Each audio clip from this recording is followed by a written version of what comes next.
Hello student, तो हम देखने जा रहे हैं आज डे 19 का लेक्चर सेंटर ऑफ मास और कोलिजन। कल का लेक्चर आपको इसलिए नहीं मिल पाया, मेरी कुछ तबीयत खराब थी, अभी थोड़ा थोड़ा ठीक हूँ तो मैंने रिकॉर्ड किया है। तो अब ये लेक्चर जो है इसके अंदर बहुत सारी ट्रिक्स आपको मिलने वाली हैं। सेंटर ऑफ मास के अंदर क्या क्या इंपॉर्टेंट है पहले सुन लो। कैविटी के प्रॉब्लम वो मैंने यहाँ करे हुए हैं। स्प्रिंग के अंदर एक प्रॉब्लम इसके अंदर आता है, मैक्सिमम इलोंगेशन और कंप्रेशन, वो भी आपको मिलेगा। मैन बोट प्रॉब्लम आपको मिलेगा, रिकॉइल के प्रॉब्लम्स आपको मिलेंगे, ठीक है ना, और एक्सप्लोजन के प्रॉब्लम आपको मिलेंगे। तो नंबर ऑफ प्रॉब्लम और उनके शॉर्टकट ट्रिक्स मिलेंगे। सिमिलरली कोलिजन के अंदर भी बहुत सारी चीज़ें, बहुत सारे टेक्निक मैं आपको सिखाऊंगा। तो आज का लेक्चर टेक्निकल ज़्यादा है, इसकी प्रैक्टिस के लिए सेम जो ट्रिक्स मैं यहाँ सिखा रहा हूँ, अगर आपको और अच्छी प्रैक्टिस करनी है तो टेस्ट सीरीज़ के अंदर आप उनके सॉल्यूशंस देखना, आपका कंसेप्ट बहुत ज़्यादा अच्छा हो जाएगा। और सेंटर ऑफ मास कोलिजन जो जनरली सब बच्चों को डराता है, वो टॉपिक आप अच्छे से कवर कर पाओगे। तो अब मैं स्टार्ट करता हूँ सीओएम और कोलिजन का लेक्चर। थोड़ा सा लंबा लेक्चर है, पेशेंस के साथ देखना, एक एक चीज़ की प्रैक्टिस जरूर करना। नेक्स्ट लेक्चर मैं आपको दूंगा, बहुत डिमांडिंग थी, ठीक है ना, बहुत ज़्यादा डिमांड था इस चीज़ का कि सर रोटेशनल मोशन, तो अगला लेक्चर आप रोटेशनल मोशन का देखोगे, ठीक है ना। तो ये मेन टॉपिक्स हैं, रोटेशनल से 2 क्वेश्चन, सीओएम कोलिजन से 1 क्वेश्चन, तो ये मान के चलो 3 क्वेश्चन अगले 2-3 दिन के अंदर आपको मिल जाएंगे, वो आपके गलत नहीं होंगे। तो अब मैं स्टार्ट कर रहा हूँ, सीखो आप। सीओएम के अंदर सबसे पहले पॉइंट मास के सीओएम का हम कोऑर्डिनेट निकालना सीख लेते हैं। इसके सवाल आने का चांस बहुत कम है कि कोई आपसे पॉइंट मास का सीओएम पूछे, बट स्टार्टिंग हमारी यहीं से होती है, तो इसलिए हम लोग इसको यहाँ से स्टार्ट कर रहे हैं। तो अगर आप किसी सिस्टम ऑफ पार्टिकल का सेंटर ऑफ मास निकालना चाहते हो तो उसे निकालने का स्टैंडर्ड फॉर्मूला है R C O M vector equals to sigma M R. Sigma M R का मतलब हो गया हर किसी का मास, और हर किसी का पोजिशन वैक्टर लेते जाओ, दोनों का प्रोडक्ट लो, डिवाइडेड बाय सिग्मा एम यानी टोटल मास का सम। अगर आप इसके कार्टेशियन सिस्टम में कोऑर्डिनेट निकालना चाहते हो, कार्टेशियन मतलब एक्स वाई और जेड, तो एक्स सीएम निकालने के लिए हमें हर किसी पार्टिकल का एक्स कोऑर्डिनेट चाहिए होगा, वाई सीएम निकालने के लिए सिमिलरली वाई, और जेड सीएम के लिए जेड। तो ये तो एक सिंपल सा रिजल्ट हो गया जो जनरली हर किताब के अंदर अवेलेबल है। अब पहले प्रॉब्लम के सेक्शन की तरफ चलते हैं। जैसे ये चीज़ें एग्जाम में कैलकुलेट नहीं करनी, ये हमें याद होनी चाहिए। 2 पॉइंट मास का सेंटर ऑफ मास, तो 2 पॉइंट मास का सेंटर ऑफ मास कहाँ पर होता है, हैवी वाले पार्टिकल के पास में होता है। तो जैसे ये मान लो इस जगह पर इसका सेंटर ऑफ मास है, अगर आप इसका लोकेशन निकालना चाहते हो, ये इसकी लाइन ज्वाइनिंग पर होता है, तो आप इनके कोऑर्डिनेट लिख लो। एक का लिखा 0 0, दूसरे का हो गया r,0, फॉर्मूला यूज़ किया m1 x1, और ये हमारे पास सेंटर ऑफ मास आया 2 पॉइंट मास सिस्टम का। डायरेक्ट रिजल्ट भी याद होना चाहिए जिसका हम बहुत ज़्यादा यूज़ करेंगे आगे। तो m1 से सेंटर ऑफ मास की दूरी लिखते वक्त ऊपर m2 आता है, तो m2r by m1 plus m2, और m2 से दूरी अगर आप लिखोगे, ये डिस्टेंस आप लिखोगे, तो इसकी वैल्यू हो जाएगी m1r बाई में m1 प्लस m2। तो ये मेरे पास position of centre of mass के कोऑर्डिनेट आ गए, ठीक है ना, या फिर m1 और m2 से सेंटर ऑफ मास की दूरी आ गई। अब इसी चीज़ का एप्लीकेशन ये एक सिंपल प्रॉब्लम में देख लो, एक m है एक 2m है, तो हमें सेंटर ऑफ मास का कोऑर्डिनेट निकालना है, तो m से निकालोगे तो ऊपर 2m आ जाएगा, 2m से निकालोगे तो ऊपर m आ जाएगा। तो मैंने यहाँ से डिस्टेंस निकाला, तो आंसर मिल रहा है मेरे को 2r/3, माइनस करके भी लिख सकते हो, तो इधर से डिस्टेंस हो जाएगा r/3। तो इसमें आप भी देख रहे हो यार, कुछ ऐसा है नहीं कि मैं उसमें एनर्जी वेस्ट करूं। तो इस तरीके की चीज़ें जनरली स्कूल लेवल में काम में आ जाती हैं, कंपटीशन में कोई आपसे ये पूछने नहीं आ रहा। अब कुछ इस टाइप का डायग्रामेटिक प्रॉब्लम, जिसमें या तो ट्राइंगल गिवन होता है या फिर स्क्वायर गिवन होता है। तो मैंने ना ट्राइंगल लिया ना मैंने स्क्वायर लिया, मैंने एक पैरेललोग्राम ले लिया, इससे सारी चीज़ आप सीख जाओगे। तो अब करना क्या है, हमें सिस्टम का सेंटर ऑफ मास निकालना है। तो सबसे पहले सिस्टम का सेंटर ऑफ मास इसके प्लेन में कहीं पर होगा, तो हमें ये आइडिया लग गया कि हमें एक्स और Y coordinate of centre of mass निकालना है। अब हर मास का हम एक्स और वाई का कोऑर्डिनेट लिखेंगे, ये ध्यान से देखना आगे तक काम में आएगा। तो इसका एक्स और वाई का कोऑर्डिनेट हो गया 0 0, इसका कोऑर्डिनेट हो गया l,0, इसका कोऑर्डिनेट, अब जो मास बीच में है, बीच में मतलब सम एंगल पर इंक्लाइंड है, तो ऐसे ही किसी का कोऑर्डिनेट लिखने का तरीका ये होता है, वहां से आप किसी एक एक्सिस के ऊपर परपेंडिकुलर डालो। अब आपने परपेंडिकुलर डाल करके राइट एंगल ट्रायंगल बना लिया, ये दूरी l cos 60 हो गई, मतलब l/2, और ये दूरी l sin 60 हो गई, मतलब √3l/2। अब आप इसका कोऑर्डिनेट आराम से लिख सकते हो। तो इसका x कोऑर्डिनेट, ये ध्यान रखना कोऑर्डिनेट ओरिजिन से लेंगे, तो x की दूरी यहाँ से यहाँ तक की l + l/2, मतलब 3l/2, और y की दूरी हो गई √3l/2।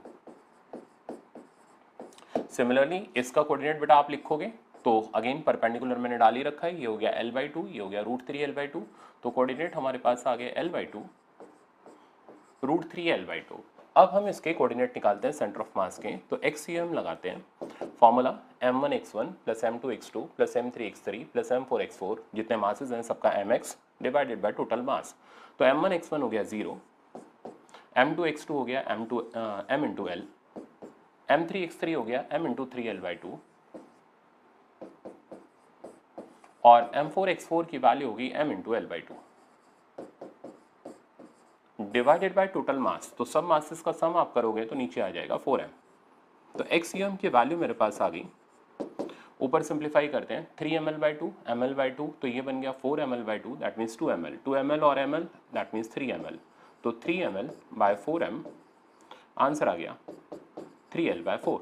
अब सिमिलरली आप अपने हिसाब से YCM निकालो by using sigma my by sigma m, तो आराम से आप निकाल लोगे, मेरी इसमें कोई ज़रूरत है नहीं। आंसर निकालो, वेरीफाई करो। तो सिग्मा my, तो हर किसी का m और y का कोऑर्डिनेट लिखते जाओ, टोटल करो डिवाइडेड बाय टोटल मास करो।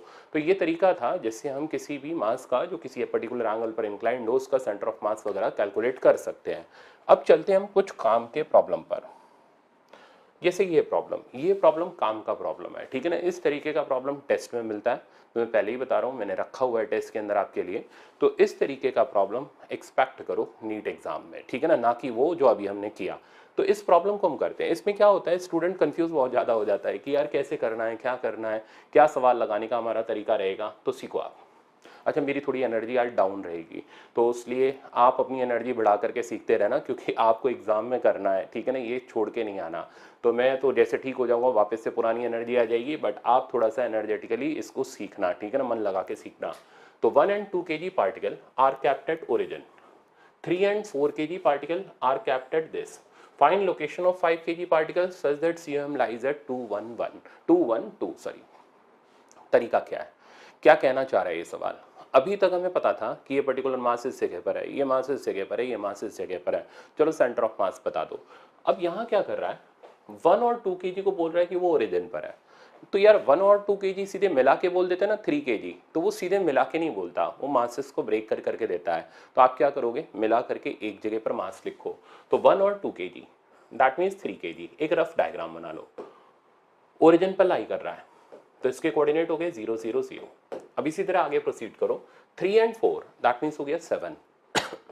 तो 7 kg का पार्टिकल ये लाई कर रहा है 1 -1 और 1 पर। फाइंड लोकेशन ऑफ 5 kg, तो हमें 5 kg वाले का लोकेशन निकालना है। लोकेशन निकालना है मतलब इसके XYZ के कोऑर्डिनेट निकालने हैं। क्यों, such that COM lies at 2 1 2। तो इसका जो COM है, तो जैसे मान लो ये COM है, ऐसे रैंडमली रिप्रेजेंट करो, ये लाई कर रहा है 2 1 और 2 पर। अब इतना प्रॉब्लम देख के हालत टाइट हो जाती है कि यार कैसे करेंगे, तो बहुत लंबा जाएगा। नहीं, इस सवाल के अंदर अब क्या दे रखा है और क्या पूछा है, आपको सेंटर ऑफ मास का कोऑर्डिनेट दे रखा है और पार्टिकल का कोऑर्डिनेट पूछा है। ये मैं फिर बोल रहा हूँ, ये पहला एक्सपेक्टेड प्रॉब्लम है जो आपको तैयार करके जाना है, जो मैं इंपॉर्टेंट लगवाऊंगा टेस्ट सीरीज के अंदर, कंसेप्चुअल या एडवांस जो भी है। किसी भी हाल में आपने मक्कारी नहीं करनी है, आपने उस प्रॉब्लम को कंप्लीट करना है, नहीं तो फिर आप बेकार में 4 नंबर लूज करोगे एग्जाम में। तो अब सीखो इसको कैसे करेंगे। इस सवाल को करने के लिए, क्योंकि हमें x भी निकालना है, y भी निकालना है, z भी निकालना है, वेक्टर फॉर्म बेस्ट रहता है, तो मैं इसको वेक्टर फॉर्म में करूंगा। तो RCM vector equals to sigma mr by में सिग्मा m। अब मैं इसको मॉडिफाई कर रहा हूँ। RCM का मतलब हो गया position vector of centre of मास। तो सेंटर ऑफ मास की पोजीशन तो दे रखी है, वेक्टर फॉर्म में तो लिखनी है, x के साथ i, y के साथ j, z के साथ k लगा के लिखो। तो 2i cap plus j cap plus 2k cap equals to, अब हर एक कॉन्ट्रीब्यूटिंग पार्टिकल का मास और उसका पोजीशन वेक्टर। तो इसका मास 3, पोजीशन वेक्टर 0, तो वो तो बेचारा 0 ही हो गया। इसका हो गया 7 और पोजीशन वेक्टर हो गया i cap minus j cap and plus k cap. 5 वाले का हमें निकालना है, तो आप इसको XYZ मत डालो क्योंकि नहीं तो सवाल लंबा कर देगा ये। 5R लिखो, सिंपल, सस्ता, सुंदर, टिकाऊ, डिवाइडेड बाय, भूल मत जाना, टोटल मास। टोटल मास हो गया 7 और 3 10 और 5 15। 15 को उधर भगाओ तो 30i cap plus 15j cap और साथ में आ गया 30k कैप। और राइट साइड पर बेटा ब्रैकेट ओपन करेंगे 7i minus 7j plus 7k cap और साथ में बचा 5R।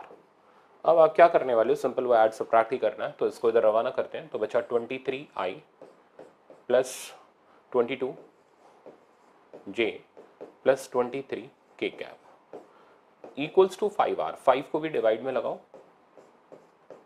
और यहां से हमारे पास पोजीशन वेक्टर आ गया 5 kg मास का। अब आंसर देख लेते हैं।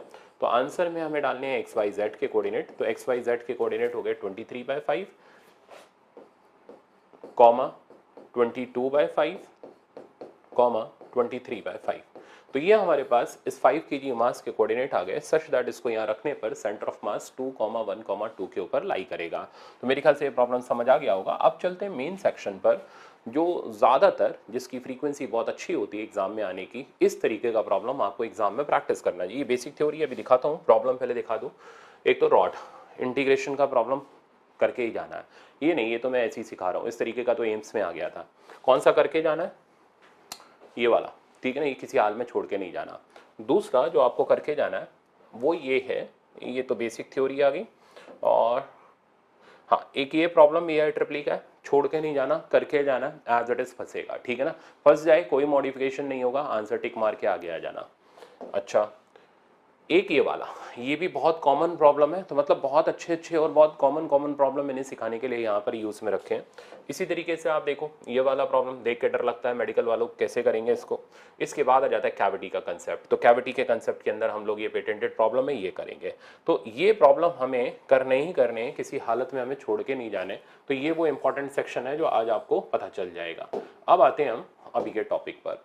तो नॉन पॉइंट मास का सेंटर ऑफ मास वैसे तो इंटीग्रेशन से निकलता है, बट हमारे सिलेबस में इंटीग्रेशन इतना ज़्यादा नहीं, सिर्फ रॉड का इंटीग्रेशन करके हमें उसका सेंटर ऑफ मास निकालना है। अच्छा, फिलहाल तरीका क्या है, तो हम लोग एक छोटा सा डिफरेंशियल मास काटते हैं और उसके कोऑर्डिनेट को निकालने के लिए इंटीग्रेशन लगाते हैं, integral R D M divided by integral D M. DM लिखने के तीन तरीके हैं, या तो लैम्डा डीएल डिपेंड करता है मास लेंथ के ऊपर डिस्ट्रीब्यूटेड है, या सिग्मा डीए मास एरिया के ऊपर डिस्ट्रीब्यूटेड है, रो डीवी मास वॉल्यूम के ऊपर डिस्ट्रीब्यूटेड है। तो इसको बोलते हैं वॉल्यूम मास डेंसिटी, इसको सरफेस मास डेंसिटी, इसको लीनियर मास डेंसिटी। इनका एप्लीकेशन में आगे आपको सिखाऊंगा, बड़ा मजेदार है, ठीक है ना। आपकी कैलकुलेशन को बहुत मजबूत कर देगा, आप लंबे प्रॉब्लम को एक दो स्टेप में उड़ा के रख दोगे। अब सीखो। फिलहाल पहले आते हैं रॉड पर। हमें इस रॉड का सेंटर ऑफ मास निकालना है। ये रॉड हमें वेरिएबल डेंसिटी की दे रखी है, जिसकी डेंसिटी हमें दे रखी है lambda naught divided by L into x. तो वेरिएबल डेंसिटी की रॉड है। अब इस तरीके की रॉड का सेंटर ऑफ मास निकालने के लिए आसान, सस्ता, सुंदर, टिकाऊ इंटीग्रेशन लगता है। तो हम गए एक्स डिस्टेंस पे गए, एक छोटा सा डिफरेंशियल मास डीएम काटा, डीएम की वैल्यू लैम्डा डी एक्स हो गई।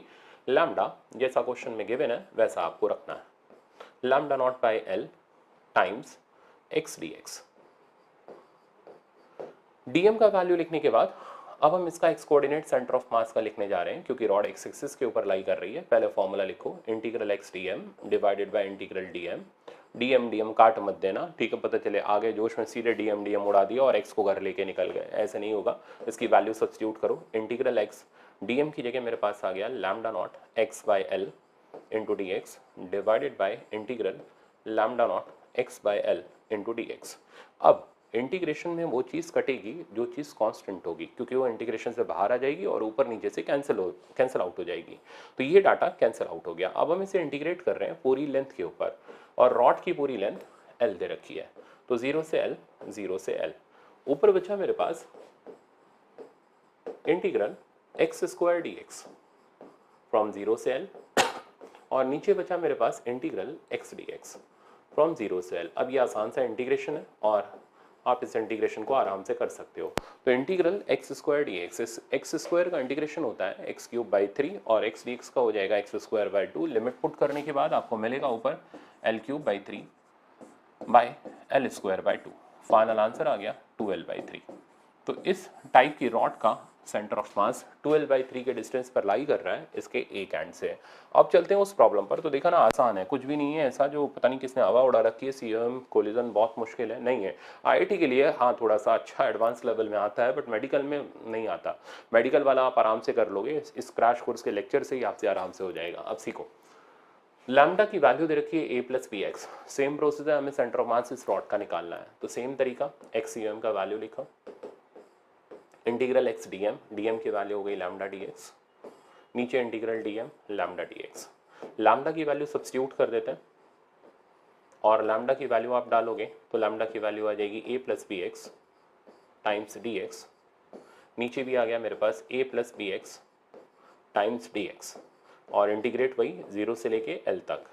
अब क्या करना है, ब्रैकेट ओपन कर लो, पहले इंटीग्रेशन करने से पहले ब्रैकेट ओपन कर लो, क्योंकि यहाँ पर x बाहर लगा हुआ है, तो ब्रैकेट ओपन करोगे तो इंटीग्रेशन आसान हो जाएगा आपके लिए।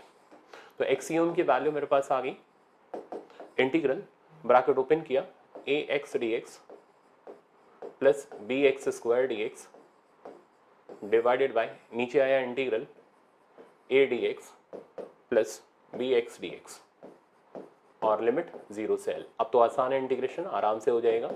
x का इंटीग्रेशन एक्स स्क्वायर बाई 2 हो गया, लिमिट डालने के बाद एल स्क्वायर बाई 2 बचा, तो ऊपर मैं डायरेक्ट लिखते जा रहा हूँ A L square by 2 x cube by 3, तो लिमिट कोट करने पर एल क्यूब बाई 3 बचा, नीचे ए डी एक्स का इंटीग्रेशन x हो गया तो a टाइम्स l प्लस यहाँ पर बचा b times L square by 2।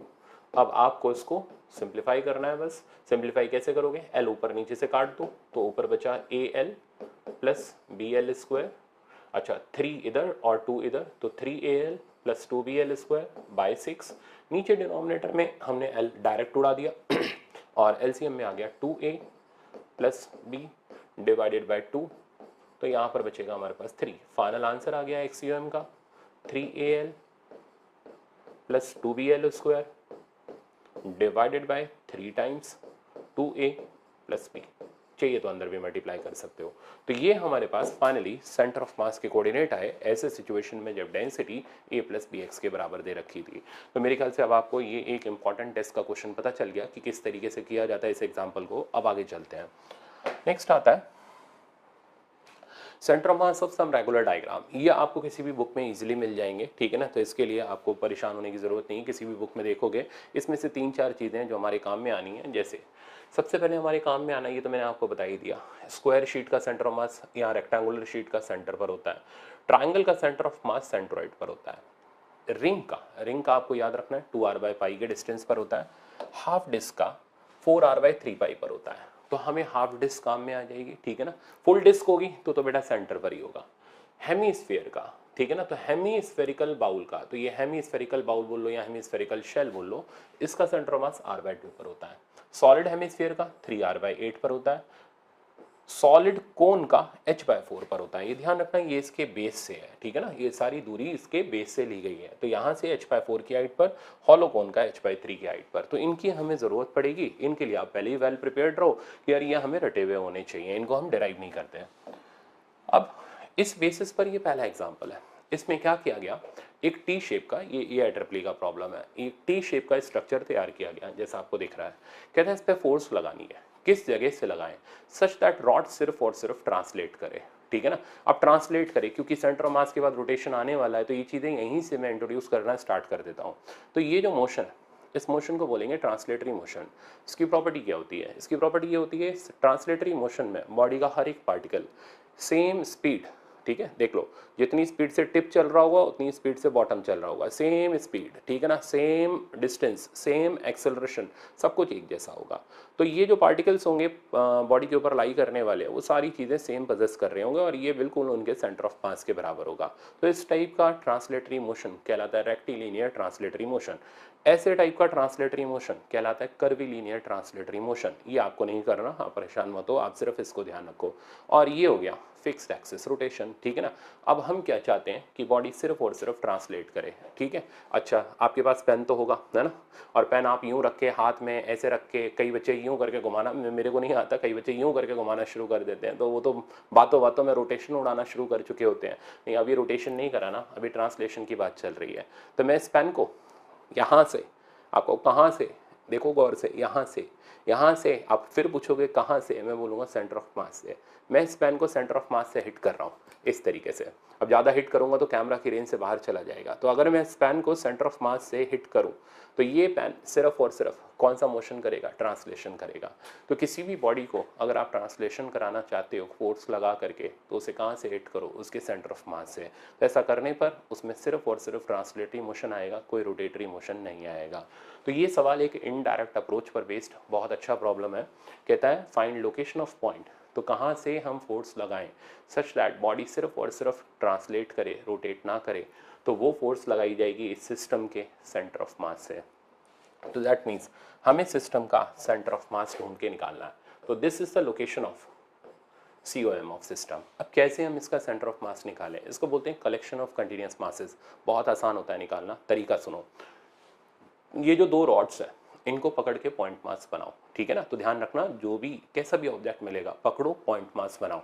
तो हम इस रॉड को PR वाली रॉड को पॉइंट मास बनाते हैं और ये पॉइंट मास इसके सेंटर ऑफ मास पर आ गया। इस दूसरी रॉड को भी पॉइंट मास बनाते हैं और ये मास इसके सेंटर ऑफ मास पर आ गया। तो हमने क्या किया, दोनों को पॉइंट मास बनाया। तो पहला पॉइंट मास यहाँ पर आया m1 का वैल्यू हो गया हमारे पास 2m। दूसरा पॉइंट मास यहाँ पर आ गया m2 का वैल्यू हो गया मेरे पास कितना m। और इन दोनों के बीच का ये दूरी, अब ये रॉड का लेंथ पूरा l है ना, तो इसका सेंटर ऑफ मास l/2 पर होगा। तो दैट मीन्स ये दूरी हो गया l/2। तो m1 और m2 के बीच का ये डिस्टेंस हमारे पास l/2 आ गया। अब हम चाहते हैं इस पूरे सिस्टम का सेंटर ऑफ मास। तो अब आप बड़े आराम से लिख सकते हो, ये पॉइंट हो गया Q और यहाँ पर 2 वाला आ गया। तो Q से हमें इसकी दूरी निकालनी है। तो अब आपके पास दो चॉइसेस हैं, या तो फॉर्मूला लगा के करो m1y1 + m2y2, और अगर वैसे नहीं करना चाहते तो डायरेक्ट लिख लो। तो m1 से यहाँ से इस सेंटर ऑफ मास की दूरी लिखते वक्त दूसरा मास ऊपर आएगा, यानी m divided by total mass 3m, 2 point masses का जो मैंने तरीका दिया था, इनटू दोनों के बीच का डिस्टेंस l/2। तो आंसर बेटा हमारे पास आ गया l/6। तो Q से इस फोर्स की दूरी l/6 होनी चाहिए। ऐसा होने पर वो फोर्स उसके सेंटर ऑफ मास पर लगेगी और कोई भी रोटेशनल मोशन नहीं लाएगी। तो आंसर हो गया l/6। तो अगर डिस्टेंस हमसे s से पूछा जाए तो आप l में से l/6 वाला पोर्शन माइनस करके दे सकते हो। तो ये था आपका AIEEE का प्रॉब्लम। अब चलते हैं नेक्स्ट प्रॉब्लम पर। ये है कलेक्शन ऑफ कंटिन्यूस मासेस का। ये भी ओरिजिनली IIT के अंदर आया हुआ था, ठीक है, इसलिए बार बार पूछा जाता है और बहुत कॉमन प्रॉब्लम है। इसमें पूछा जाता है कंसेप्चुअल में पूछा जाता है सेंटर ऑफ मास किस में लाई करेगा, न्यूमेरिकल में पूछा जाता है कहाँ लाई करेगा। है क्या ये हमारे पास एक डिस्क है, डिस्क एक सरफेस मास डिस्ट्रीब्यूशन हुआ और इधर एक स्क्वायर शीट है। ऐसे सवाल में भी सेम तरीका हम यूज़ करेंगे। इसमें ओरिजिन कहाँ पर लेना है वो मैटर करता है। देखो मेरी आदत ये है कि मैं ओरिजिन इनके जो डायग्राम्स है उनके जंक्शन पर ले लेता हूँ। इससे बेनिफिट हो जाता है, हमें बिल्कुल पता चल जाता है कि सेंटर ऑफ मास किस जगह पर एग्जैक्टली लाई करेगा। अब तरीका क्या है, सबसे पहले हम इनको पॉइंट मास बनाएंगे। तो इस पूरी डिस्क का पॉइंट मास यहाँ पर आ गया, इस स्क्वायर शीट का पूरा मास इसके सेंटर ऑफ मास पर आ गया। अब दूसरी स्टेप, हम पहले इन मासेस को लिखेंगे, फिर हम इनके कोऑर्डिनेट लिखेंगे। कोऑर्डिनेट और मास पहले लिखना है, मास पहले लिखना है, वो चॉइस आपकी है। तो अगर मैं इसका कोऑर्डिनेट लिखूँ तो यह आ जाएगा एक्स एक्सिस पर ओरिजिन ये है, तो ओरिजिन से लेफ्ट साइड है इसलिए कोऑर्डिनेट -r जाएगा, तो -r, 0। और इसका कोऑर्डिनेट हमारे पास आ जाएगा +r, क्योंकि ये 2r दे रखा है, 0। अब जब तक m1 m2 नहीं निकालेंगे सेंटर ऑफ मास आएगा नहीं। m1 और m2, अब ध्यान से देखना, यहाँ बच्चे क्या करते हैं, कैलकुलेशन बहुत लंबी कर देते हैं। मैं आपको उसको एक लाइन में रिड्यूस करना दिखा रहा हूँ। तो m1 की वैल्यू हम डेंसिटी कंसेप्ट से लिखेंगे, क्योंकि ये डिस्क है तो डेंसिटी सरफेस मास वाली चलेगी, स्क्वायर शीट में भी डेंसिटी सरफेस मास वाली चलेगी, मतलब एरिया वाली चलेगी। तो आप m1 लिखोगे तो सिग्मा A1, सिग्मा तो पढ़ा रहने दो, A1 यानी उसका एरिया हो गया πr²। m2 की वैल्यू लिखोगे तो सिग्मा A2 यानी सिग्मा इनटू इसका एरिया 4r²। अच्छा, सिग्मा दोनों का इसलिए सेम लिया है क्योंकि ऐसे क्वेश्चन में ये लिया जाता है कि दोनों डिस्क या दोनों ऑब्जेक्ट्स सेम मटेरियल के बने हुए हैं, तो मटेरियल सेम है तो डेंसिटी सेम होगी। अब मेरी आदत इसमें ये है, क्योंकि सेंटर ऑफ मास में आप कोऑर्डिनेट जब निकालोगे तो ऊपर sigma mr divided by sigma m, मास का डाटा ऊपर नीचे दोनों जगह पर है, इसलिए उसमें से जो कॉमन है वो कट जाएगा। तो उसको लगाते रहने की या उसको साथ में लेके रखने की ज़रूरत नहीं है। तो आप इन दोनों में जो कॉमन क्वांटिटी है उसको हटा दो। कॉमन है सिग्मा और r², उसको हटाने के बाद यहाँ बचेगा पाई, तो हम m1 की जगह सिर्फ पाई डालेंगे, इसकी जगह हम सिर्फ 4 डालेंगे, कैलकुलेशन हमारी बहुत आसान हो जाएगी। अब फॉर्मूला लगाओ। तो x coordinate of centre of mass, x इसलिए क्योंकि इसका centre of mass line joining यानी x एक्सिस के ऊपर लाई करेगा, is equals to m1x1, m1 की जगह आ गया पाई, x1 की जगह आ गया -r, प्लस m2x2, m2 की जगह आ गया 4 और x2 की जगह आ गया r, divided by m1 plus m2 यानी पाई प्लस 4। तो देख रहे हो आप, सिर्फ एक लाइन के अंदर काम खत्म हो गया। तो x coordinate of centre of mass r common ले लो, आंसर आ गया 4 - पाई बाय 4 प्लस पाई। अब ये तो हो गया पूरा न्यूमेरिकल। अब मान लो आपसे पूछता है कि बताओ कहाँ लाई करेगा, तो उसका क्या जवाब दोगे? तो ये कोऑर्डिनेट चेक करो, पॉजिटिव आ रहा है या नेगेटिव आ रहा है। तो 4 और पाई में से कौन बड़ा है? 4 बड़ा है ना, तो इसलिए ये कोऑर्डिनेट कैसा आएगा? पॉजिटिव आएगा। पॉजिटिव आने का मतलब कि इसका centre of mass right side यानी स्क्वायर शीट के अंदर लाई कर रहा है। तो COM lies in square sheet. तो ये हो गया अब हमारा इसका कंसेप्चुअल, और ऊपर मैंने आपको पूरा न्यूमेरिकल करा ही दिया। तो मेरे ख्याल से अब आप इसकी एक बार प्रैक्टिस तो जरूर करोगे ताकि इसमें आपका परफेक्शन आ जाए और आपसे एग्जाम में गलती ना हो। तो ज़रूर कर लेना, छोड़ना नहीं है। अब आगे चलते हैं। आगे इसी तरीके का एक और एग्जाम्पल है। इसके अंदर हमारे पास ये सॉलिड कोन है और नीचे हेमिस्फीयर है, सॉलिड हेमिस्फीयर है। दोनों में जो डेंसिटी इस्तेमाल होती है वो वॉल्यूम मास डेंसिटी है। हमें इसका सेंटर ऑफ मास पता करना है कहाँ पर लाई करेगा। ओरिजिन मैंने दोनों के कॉमन पॉइंट पर ले लिया, तो ये जगह हमारे लिए ओरिजिन का काम कर रही है। अब हम निकालेंगे YCM क्योंकि दोनों के मासेस y एक्सिस के ऊपर आ गए। तो कोऑर्डिनेट तो मैंने डायरेक्ट लिख दी है, कैसे लिखे वो भी सुनो। यहाँ से इसका सेंटर ऑफ मास h/4 के डिस्टेंस पर होता है, वो स्टैंडर्ड फॉर्मूला। h की जगह बेटा आ गया 4r, तो 4r/4 दैट मीन्स r, तो कोऑर्डिनेट मिला 0, r। और हेमीस्फीयर का 3r/8 पर होता है, तो 3r/8 यहाँ से नीचे की तरफ, तो कोऑर्डिनेट हो गया 0, -3r/8। अब हमें इनके मासेस लिखते हैं। तो m1 की वैल्यू हो गई डेंसिटी इंटू V1, m2 की वैल्यू हो गई डेंसिटी इंटू V2। वॉल्यूम, अब कोन का अगर वॉल्यूम नहीं आता तो भाई आखिरी मौके पे किस्मत खराब हो गई है, तो इसको सुधार लो। वॉल्यूम कोन का, हेमिस्फीयर का और सिलेंडर का, ये सारी चीज़ें रटी हुई होनी चाहिए। बच्चों वाली चीज़ें में आपको अटकना नहीं चाहिए, ठीक है ना। तो देखते हैं अब क्या आता है आंसर हमारा। तो V1 यानी कोन का वॉल्यूम वो हो गया 1/3 pi r square h। R square की जगह आ गया r स्क्वायर और h की जगह आ गया 4r। तो फाइनली बना 4/3 पाई r क्यूब टाइम्स रो। अच्छा, हेमिस्फीयर का वॉल्यूम होता है 2/3 पाई r क्यूब, तो रो इंटू 2/3 पाई r क्यूब। तो फाइनल बना 2/3 पाई r क्यूब रो। अब दोनों में कॉमन क्या है? 2/3 पाई r क्यूब रो पूरा कॉमन है, तो इसकी जगह हमारे पास आ गया 1 क्योंकि सब कॉमन में निकल गया, ठीक है ना। और इसकी जगह बेटा हमारे पास आ गया 2। तो अब हम m1 की जगह 2 डालेंगे और m2 की जगह 1 डालेंगे, काम खत्म हो जाएगा। अब हम इसका YCM निकालते हैं। Formula m1y1 plus m2y2 divided by m1 plus m2। m1 हो गया 2, y1 की जगह आ गया r, m2 की जगह आ गया 1 और y2 की जगह आ गया -3r/8। देख रहे हो ना, m1 और m2 को ऐसे सिंप्लीफाई करने से कितनी कैलकुलेशन आसान हो जा रही है। Divided by m1 plus m2 यानी 2 + 1। अब आप सॉल्व करो और इसका आंसर निकालो और मेरे को ऑप्शन में बताओ कि आपका आंसर क्या आ रहा है। अब चलते हैं हम नेक्स्ट पर। ये आता है कैविटी का कंसेप्ट। कैविटी के कंसेप्ट में क्या होता है, आपको सिंपल एक लाइन का तरीका दे रहा हूँ, उसको लगाओ, आपका कैविटी का सवाल एक लाइन में खत्म हो जाएगा। इसमें क्या होता है, एक रेगुलर बॉडी होती है, हम इसमें से इतना पोर्शन रिमूव कर लेते हैं। जिससे रिमूव करते हैं, रिमूव करने के बाद खाली जगह जो बचती है उसको कैविटी बोलते हैं। तो जैसे ही हम इसको यहाँ से रिमूव कर लेंगे, जैसे इस पेन में से मैं इतना पोर्शन हटा दूँ तो इसका सेंटर ऑफ मास होगा कहाँ होगा, थोड़ा पीछे शिफ्ट हो जाएगा। तो सेम प्रोसेस यहाँ पर है। जब हम इसको यहाँ से रिमूव करते हैं तो centre of mass line joining पर पीछे की तरफ शिफ्ट हो जाता है। हमें इस रिमेनिंग बॉडी का सेंटर ऑफ मास निकालना होता है। टेक्निक बड़ी आसान। इस रिमेनिंग बॉडी यानी ब्लू कलर की बॉडी और इस येलो कलर की बॉडी को अगर आप मिला दो तो ओरिजिनल बॉडी तैयार हो जाएगी। मतलब इन दोनों का ये सेंटर ऑफ मास है और हम इस जगह पर ओरिजिन लेते हुए चल रहे हैं, ठीक है ना। ऐसा करने से कैलकुलेशन आसान रहती है। तो कंसेप्ट ये है कि अगर किसी सिस्टम ऑफ पार्टिकल का सेंटर ऑफ मास हम जानते हैं और उसके एक तरफ कुछ मास है और दूसरे तरफ कुछ मास है, तो इधर का mx और इधर का mx हमेशा बराबर होगा, ठीक है ना। ये प्रूफ की अब जरूरत नहीं है, आप इसको डायरेक्ट याद रख सकते हो।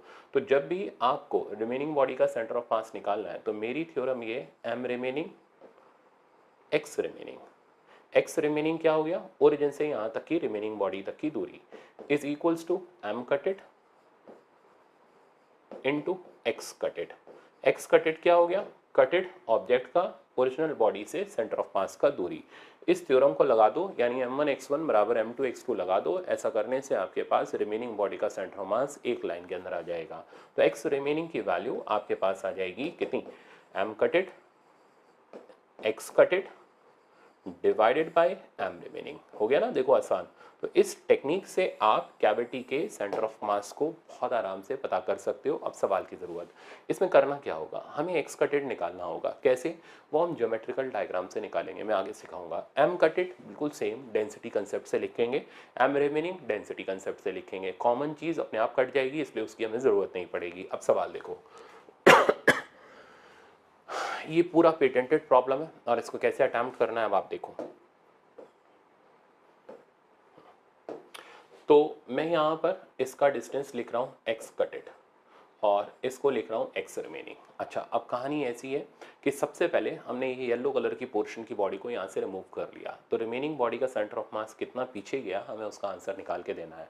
टेस्ट के अंदर कंसेप्चुअल और एडवांस मैंने लाइन लगा दी है ऐसे प्रॉब्लम्स की, इसलिए आप जितने ज़्यादा से ज़्यादा हो सके मैं आपको टिक करा दूंगा, वो आप प्रैक्टिस ज़रूर कर लेना, ठीक है ना। प्रैक्टिस करोगे तो इसका सवाल एग्जाम में कभी गलत नहीं होगा। और ये मोस्ट एक्सपेक्टेड प्रॉब्लम, मतलब आप मान के चलो एग्जाम में एज इट इज़ इसी वैल्यू के साथ भी रखा हुआ मिल सकता है, कोई बड़ी बात नहीं है। तो हम इसको सिंप्लीफाई करते हैं। सबसे पहले हमें एक्स कटेड का वैल्यू लिखना पड़ेगा। एक्स कटेड हो गया ओरिजिनल बॉडी से कटेड के सेंटर ऑफ मास की दूरी, ओरिजिनल हो गया सेंटर, कटेड यहाँ पर हो गया। ये दूरी कैसे लिखोगे, ये पूरा रेडियस आर हो गया, इतना r/2 हो गया, तो r में से r/2 माइनस करोगे तो एक्स कटेड आराम से ज्योमेट्रिकली मिल जाएगा, कितना r/2। अब एम कटेड लिखो, एम कटेड का वैल्यू, एम कटेड यानी इस कटेड येलो ऑब्जेक्ट का मास, वो हो गया डेंसिटी इनटू क्या, एरिया या फिर वॉल्यूम, डिपेंडिंग कि ये सरफेस है या फिर वॉल्यूम मास डिस्ट्रीब्यूशन। अब क्वेश्चन देखो, मैंने डिस्क ली है तो सरफेस मास डिस्ट्रीब्यूशन है, सॉलिड स्फीयर होता तो आप रो वाली डेंसिटी लेते हैं, ठीक है ना। तो अब ये हो जाएगा सिग्मा इनटू इतने पोर्शन का एरिया, एरिया हो गया πr²/4। एम रिमेनिंग, रिमेनिंग यानी ये जो ब्लू कलर का शेडेड पोर्शन दिख रहा है इसका मास हो गया डेंसिटी इनटू रिमेनिंग का एरिया। ये ब्लू एरिया लिखने का 10th क्लास में तरीका सीखा होगा ना, पास हुए होगा वहाँ पे 10th क्लास के अंदर, जंप लेके तो आए नहीं हो गए, तो तरीका क्या है, पूरा एरिया माइनस ये वाला एरिया, पूरा एरिया हो गया πr² minus πr²/4 and answer is sigma 3πr²/4। अब इसमें से जो कॉमन है उड़ा दो, सिग्मा πr²/4 पूरा कॉमन है, तो इसकी जगह तो 1 आ जाएगा और इसकी जगह 3 आ जाएगा। अब मुसीबत खत्म, अब थ्योरम चला दो, तो M cutted X cutted equals to M remaining X remaining. तो आप देखोगे टेस्ट सीरीज के अंदर ज़्यादातर चीज़ें मैंने इसी तरीके से की हुई हैं, ठीक है ना। तो सेम एज इट इज़ तरीका मैंने टेस्ट के अंदर भी इस्तेमाल किया और क्लासरूम कोर्सेज के अंदर भी हम इसी तरीके से करते हैं। तो इस मेथड से बेस्ट कुछ नहीं है क्योंकि इससे एक लाइन में रिजल्ट आता है। तो एक्स रिमेनिंग की वैल्यू आपके पास आ गई, एम कटेड एक्स कटेड, एम कटेड की जगह बेटा आ गया 1, एक्स कटेड की जगह आ गया r/2 divided by M remaining की जगह आ गया 3, आंसर हो गया r/6। अब विद प्रॉपर साइन आएगा तो -r/6 इसका आंसर जाएगा, ठीक है ना। तो अब मेरे ख्याल से आप कैविटी वाला कंसेप्ट मैनेज कर सकते हो। प्रैक्टिस के लिए टेस्ट कर लेना, और अगर टेस्ट नहीं ज्वाइन कर रखे तो जो बुक आप लगा रहे हो वहाँ से कर लेना, ठीक है ना। तो चलो चलते हैं आगे। नेक्स्ट है मोशन ऑफ सेंटर ऑफ मास। इसमें हमें वेलोसिटी ऑफ सेंटर ऑफ मास निकालनी होती है और इसके अंदर एक्सपेक्टेड प्रॉब्लम है आपका स्प्रिंग का मैक्सिमम एलोंगेशन और कंप्रेशन का, ठीक है। वो मैं आगे आपको सिखाऊंगा, वो आपका कोलिजन के अंदर आ जाएगा। फिलहाल इसके अंदर आपको स्प्रिंग का जो कंसेप्ट देखने को मिलेगा, एक तो ये सवाल अच्छा सवाल है और ये वाला, इस तरीके का प्रॉब्लम आपके लिए इंपॉर्टेंट प्रॉब्लम है मोशन ऑफ सेंटर ऑफ मास में से। अच्छा, अब चलते हैं देखते हैं इस सेक्शन को कैसे कवर करना है। तो अगर आप सेंटर ऑफ मास की वेलोसिटी निकालना चाहते हो, पोजीशन निकालना तो अभी आपने सीख ही लिया। वेलोसिटी निकालने का तरीका हमारा वही sigma mu divided by sigma m। Vector form तब यूज़ करेंगे जब एक से ज़्यादा एक्सिस की तरफ मोशन है, अदरवाइज डायरेक्ट कर लेंगे। अब यहाँ पर सीधे सीधे दे रखा है 1 kg का मास इतनी वेलोसिटी से चल रहा है, 2 का मास इतनी वेलोसिटी से चल रहा है, velocity of centre of mass निकालना है तो फॉर्मूला लगा दिया, m1u1 + m2u2 bye m1 + m2, value डाली, m1 अपना 1, u1 की वैल्यू एज इट इज और सॉल्व किया, वेलोसिटी ऑफ सेंटर ऑफ मास मेरे पास ये आ गया। तो ये तो हो गया एक सस्ता प्रॉब्लम, फॉर्मूला बेस्ड प्रॉब्लम। अब चलते हैं थोड़े थोड़े अच्छे प्रॉब्लम की तरफ। कैसे, जैसे ये प्रॉब्लम है, अब इस प्रॉब्लम के अंदर सिस्टम इज, अब ध्यान से देखना, ये प्रॉब्लम अच्छा प्रॉब्लम बना रहा हूँ, ठीक है ना, कैसे करते हैं इसको ध्यान से सीखना। तो प्रॉब्लम का स्टेटमेंट ये है, पार्टिकल्स आर रिलीज्ड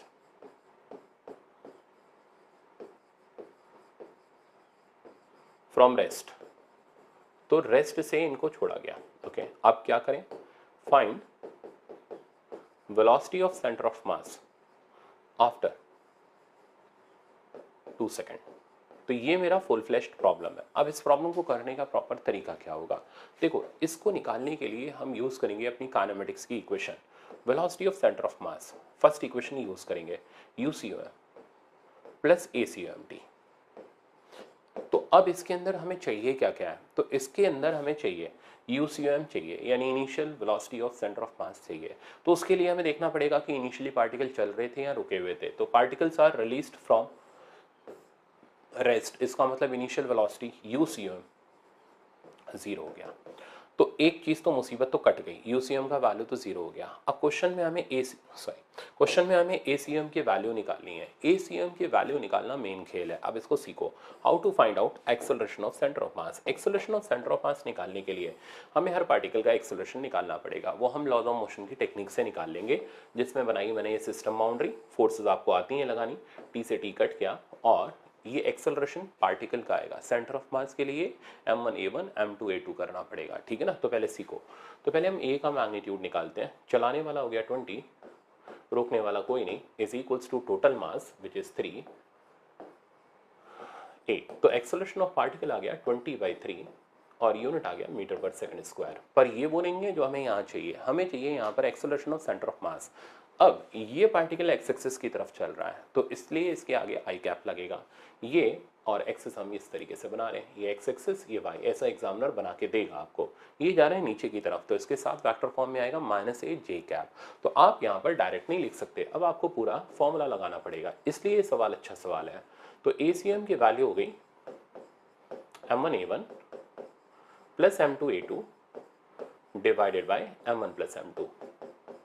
तो हमने क्या किया, इंडिविजुअल पार्टिकल के एक्सेलरेशन निकाल करके सिग्मा ma बाय m कर दिया। इससे हमारे पास acceleration of centre of mass आ जाएगा। वेक्टर लगाना हमारी मजबूरी है, वो मजबूरी इसलिए है क्योंकि दोनों पार्टिकल अलग अलग एक्सिस पर चल रहे हैं। अब वैल्यू डालते हैं m1 हम ये ले लेते हैं, a1 की जगह आ गया a का वैल्यू हम लास्ट में डालेंगे आई कैप, m2 की जगह आ गया 2a minus a cap divided by m1 plus m2 की जगह आ गया 3। तो कॉमन मिल गया मेरे को a/3 और अंदर बचा मेरे पास आई कैप माइनस 2j कैप, ठीक है ना। अब a की वैल्यू आप सब्स्टिट्यूट कर दो 20/3, तो आंसर आ गया 20/9 आई कैप माइनस 2j कैप। तो this is the value of acceleration of centre of मास। तो जो देखने में बड़ा आसान लग रहा था वो आसान नहीं निकला, खून पी गया ये प्रॉब्लम। इसलिए motion of centre of mass difficult माना जाता है क्योंकि स्टूडेंट को काम करना नहीं आता। हमेशा ध्यान रखना, एग्जामिनर ने अगर आपसे एक्सेलरेशन पूछा है तो ऐसे एग्जामिनर के पाँव पकड़ के धो के पी लो, क्योंकि उससे ज़्यादा भला करने वाला तुम्हारा कोई दूसरा एग्जामिनर नहीं होगा। पर जहाँ उसने वेलोसिटी पूछी है वहाँ मुस्कुराओ, ठीक है, कि हाँ भाई खेल रहे हो हमारे साथ पर हमें तुमसे खेलना आता है। इस तरीके का रास्ता यूज करो, इनिशियल वेलोसिटी निकालो सेंटर ऑफ मास की, एक्सेलरेशन निकालो, फिर फर्स्ट इक्वेशन लगा करके VCM की वैल्यू निकालो। ऐसे करा जाता है इसमें काम। तो ACM की वैल्यू मेरे पास ये आ गई। अब हम VCM निकालेंगे, तो VCM की वैल्यू हो गई UCM which was 0 plus ACM जिसका वैल्यू हो गया 20/9 times I cap minus 2j cap into time की वैल्यू हमारे पास हो गई 2। तो VCM की वैल्यू यानी velocity of centre of mass after 2 second आ गया 40/9 आई कैप माइनस 2j कैप। हुआ ना मजेदार सवाल। तो इस तरीके का प्रॉब्लम आगे टेस्ट में तो मिलेगा ही, सब चीज़ रहती है टेस्ट के अंदर, तो ऐसे प्रॉब्लम तो ज़रूर मिलेंगे आपको। तो इससे आपकी प्रैक्टिस बहुत अच्छी हो जाएगी। तो मेरे ख्याल से अब आपको समझ आ गया होगा कि प्रॉब्लम में कहाँ आसान होता है, कहाँ हमें डिफिकल्टी लेवल बढ़ा दिया जाता है। अब चलते हैं आगे। अगला एग्जांपल सेम तरीके पर बेस्ड है, सेम तरीके से आपको इसको करना है। Find out velocity of centre of mass after time 2 second. और देखो डाटा इनिशियल वेलोसिटी मैंने क्वेश्चन में चमकाई हुई है, 0 दे रखी है। तो चलो एक मुसीबत तो गई, आप खुद करो ना, ठीक है ना। मेरा सोल्यूशन क्यों देख रहे हो, चीटिंग क्यों कर रहे हो, आप पहले खुद करो। आप कहोगे सर डर लग रहा है, स्प्रिंग है, ऐसा है वैसा है। अरे डरना मना है भाई, थोड़ा दिमाग लगाओ, आपका आंसर आ जाएगा। आप देखना यूसीएम की वैल्यू हमारे पास हो गई 0, ठीक है ना। अब क्या करने जा रहे हैं बहुत ध्यान से सुनो। तो हमारे दोनों पार्टिकल के एक्सेलरेशन a1 a2 है। अब हम एक्सेलरेशन ऑफ सेंटर ऑफ मास कैसे निकालें, मैं आपको एक नया तरीका और दे रहा हूं, ध्यान से देखना। तो ACM का फॉर्मूला बोलो m1 a1 plus m2 a2 divided by m1 plus m2। अब देखो बेटा m1 a1 और m2 a2। m1 a1 हो गया पार्टिकल 1 पर लगने वाला टोटल फोर्स, नेट फोर्स, और m2 a2 हो गया पार्टिकल 2 पर लगने वाला नेट फोर्स। तो मैं इसको लिख रहा हूँ सिग्मा f यानी पूरे सिस्टम पर लगने वाला net force in vector form divided by m1 plus m2। तो आप क्या कर सकते हो, एक्सेलरेशन ऑफ सेंटर ऑफ मास ऐसे भी निकाल सकते हो, total force divided by total mass. तो आपने क्या किया, फटाक से इसको कंबाइन किया। अब आपको A1 A2 की जरूरत ही नहीं है। अब आप इस तरीके से चलोगे, सिर्फ एक लाइन में ACM आएगा, ठीक है ना। तो देखो करके दिखाता हूँ। तो जैसे ही हमने पूरा सिस्टम लिया, ये दोनों चीज़ें एक दूसरे को कैंसिल कर गई, वेक्टर फॉर्म ध्यान रखना। तो ये माइनस आई कैप, ये प्लस आई कैप, तो दोनों एक दूसरे को कैंसिल कर गए। बट यही टेक्निक अगर हम यहाँ लगाते तो ये एक दूसरे को वेक्टर फॉर्म में कैंसिल नहीं करते, इसलिए ये टेक्निक यहाँ नहीं लग सकती, क्योंकि ये दोनों फोर्सेस इक्वल और अपोजिट वेक्टर फॉर्म में नहीं है। तो ऐसे सिस्टम जहाँ ये फोर्सेस एक दूसरे को वेक्टर फॉर्म में कैंसिल आउट कर जाए, वहाँ ये टेक्निक लगा लो। जहाँ नहीं करें वहाँ पार्टिकल का एक्सेलरेशन निकाल लो, जैसे मैंने पीछे वाले सवाल के अंदर किया था। तो ये हमारे पास दो रास्ते होते हैं। तो सिग्मा एफ बाई एम हम तब लगाएंगे जब इंटरनल फोर्सेस एक दूसरे को कैंसिल करेंगी वेक्टर फॉर्म में, और अगर नहीं करेंगी तो हम पार्टिकल का एक्सेलरेशन निकाल करके M1A1 प्लस M2A2 से चलेंगे। तो अब मैं यहाँ पर इसको सिंप्लीफाई कर रहा हूँ। तो सिग्मा एफ में आया 20 माइनस 12। अब क्योंकि एक ही एक्सिस पर मोशन है, इसलिए सिर्फ और सिर्फ आई कैप आ गया, divided by M1 plus M2 की जगह आ गया 5 और 3 8। आंसर बेटा यहाँ पर हमारे पास आया 20 माइनस 12, तो ये बचा आई थिंक 8 बाई 8 हो गया 1, यानी 1 आई कैप, यूनिट अपना एक्सेलरेशन का मीटर पर सेकंड स्क्वायर। तो एक लाइन के अंदर एक्सेलरेशन सेंटर ऑफ मास का आ गया। अब हमें वेलोसिटी निकालनी है सेंटर ऑफ मास की, तो अब तो इक्वेशन लगा दो, UCM plus ACMT, ACM UCM VCM, UCM की वैल्यू हो गई 0, ACM की जगह आ गया 1 आई कैप, और टाइम t की जगह आ गया 2 सेकेंड। तो फाइनल आंसर आ गया 2 मीटर पर सेकेंड, और वेलोसिटी आ गई आई कैप। तो मेरे ख्याल से कई बच्चे इस टेक्निक को नहीं जानते होंगे कि कब हम सिग्मा एफ बाई एम कर सकते हैं, कब हमें M1A1 प्लस M2A2 से एक्सेलरेशन निकालना है। दिमाग में सेट कर लो, जब इंटरनल फोर्सेस वेक्टर फॉर्म में कैंसिल आउट कर जाएं, ठीक है ना, तो आप सिग्मा एफ बाई एम से निकालो। अगर नहीं कर रही तो M1A1 प्लस M2A2 से निकालो।